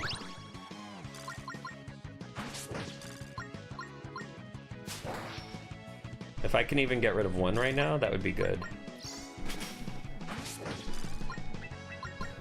There we go. They both have their Relica. I'm going to save that for the... Well, that worked out really well, so nice knowing you, buddy. I'll just keep Johan topped off. And see, we're going to do something about poison and burn, so you see how I'm just ignoring it? I don't need to get rid of it. But... You know, come the next patch, oh, you're gonna want to do something about poison. Do not let poison stick. Do not let, you know, because what we thought to do with poison was just have it do 5% of your HP for 10 turns, and your attack is decreased by half. Do you know what that means? If your attack is decreased by half, that means your Relica, all your Relica attacks are also going to see a huge loss in damage. And it's gonna hurt. You're gonna hate it. So you're gonna want to get rid of poison. It gives you a reason to finally use antidotes and not ignore it. Also, 5% over 10 turns. That's 50% of your health. Are you sure you want that plus all the damage you're going to be getting on top of that? Probably not. Burn, right now it only takes 1 to 2%, and burn only does 3 to 4%. Burn is going up to 10% for 5 turns. If you let that remain 5 turns, you've lost half of your health. So do something about it. Don't let burn sit. You're gonna hate yourself for it. Oh my gosh. No, use the rubies. Use the rubies on Krista and Johan. Their HP is pathetic. They're the only ones we're ever gonna need it. Let's see. So these guys, I just want to handle them with magic, technically.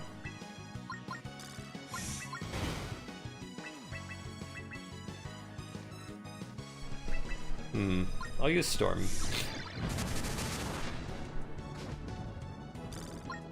And of course, good old Wind Slash. Because once they do that, once they do evasion up, you cannot hit them. You can't.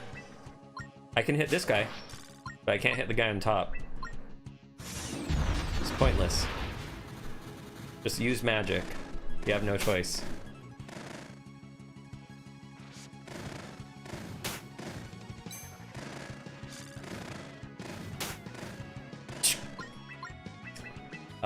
Let's see.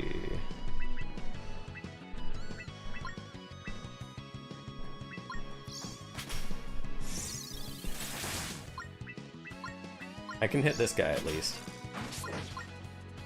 Wind Slash.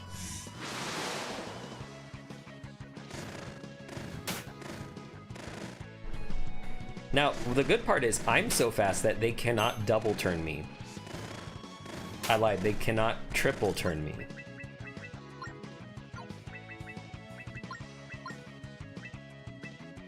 Let's get rid of one at least.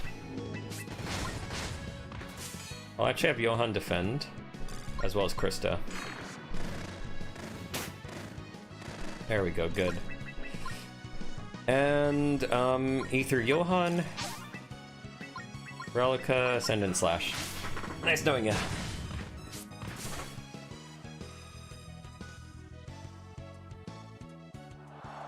And the challengers proved successful once again. What about the final bout?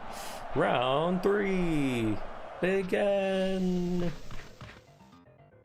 Oh, these guys are not gonna be fun. Oh boy. Let's just start off with a few attacks. But, you know, good old Wind Slash. Wind Slash, so reliable. That's gonna hurt. Oh, yep, Johan's dead. Johan's dead. I already knew it. I already knew it was coming. He died. Wow. Speed only, DeHalto. Oh, speed's the ultimate thing, he says. You'll be able to cure people before they die, he says. Yeah, not if they both go at the same time. I think I'm gonna have to make sure Aaron watches this stream. Like, I'll show him from the fights, because he needs to see this.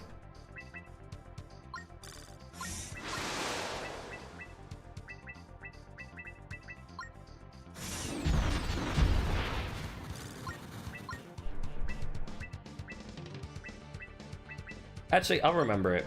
I'll even remember it. It's just better if I type it all down, give it in a thing. Because, you know, he's too busy. I don't think he'd have the time to watch, so I might as well just give him in a document, as I've been doing more recently, because it's more easier to deliver that way.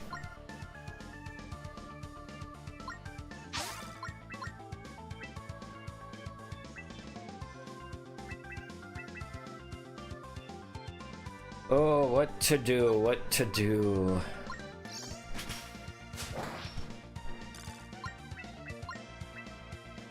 I'll actually use Healing Aura.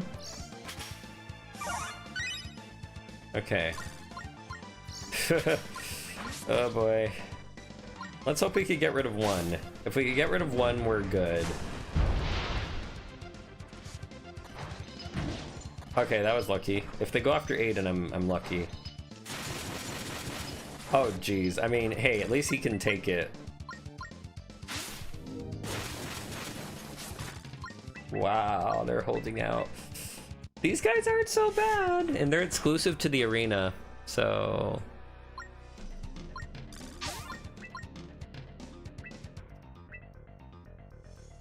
Oh, that's... You know what? No, she can wait. She can wait. But Aiden can't. You know what? No, let's use the potion. The potion's more guarantee for good heal.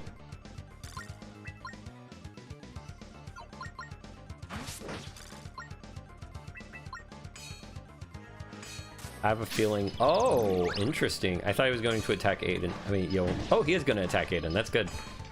Okay. Right now I'm going for attacks. I'm just trying to build up to something. Gonna use Saint 2. That should kill the guy on the top. What? Holy smokes. Did, like, Giznad's? No. It's because I'm not as strong as I usually am. It's because all I have is speed.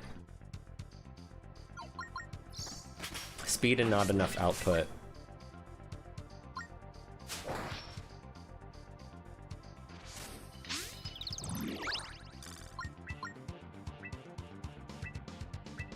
I'm gonna try Ascendant Slash, because he did like 500 the last time. Okay, yeah, it is weaker this case. I am like, oh my gosh. Okay. Man, speed was such a bad idea. At least for me. Maybe DeHalto was able to make it work better for him, but damn, man. What are you doing? Maybe he's attacking and then defend. Maybe I'm going too much on the offense. Well, maybe I should have went more on the offense.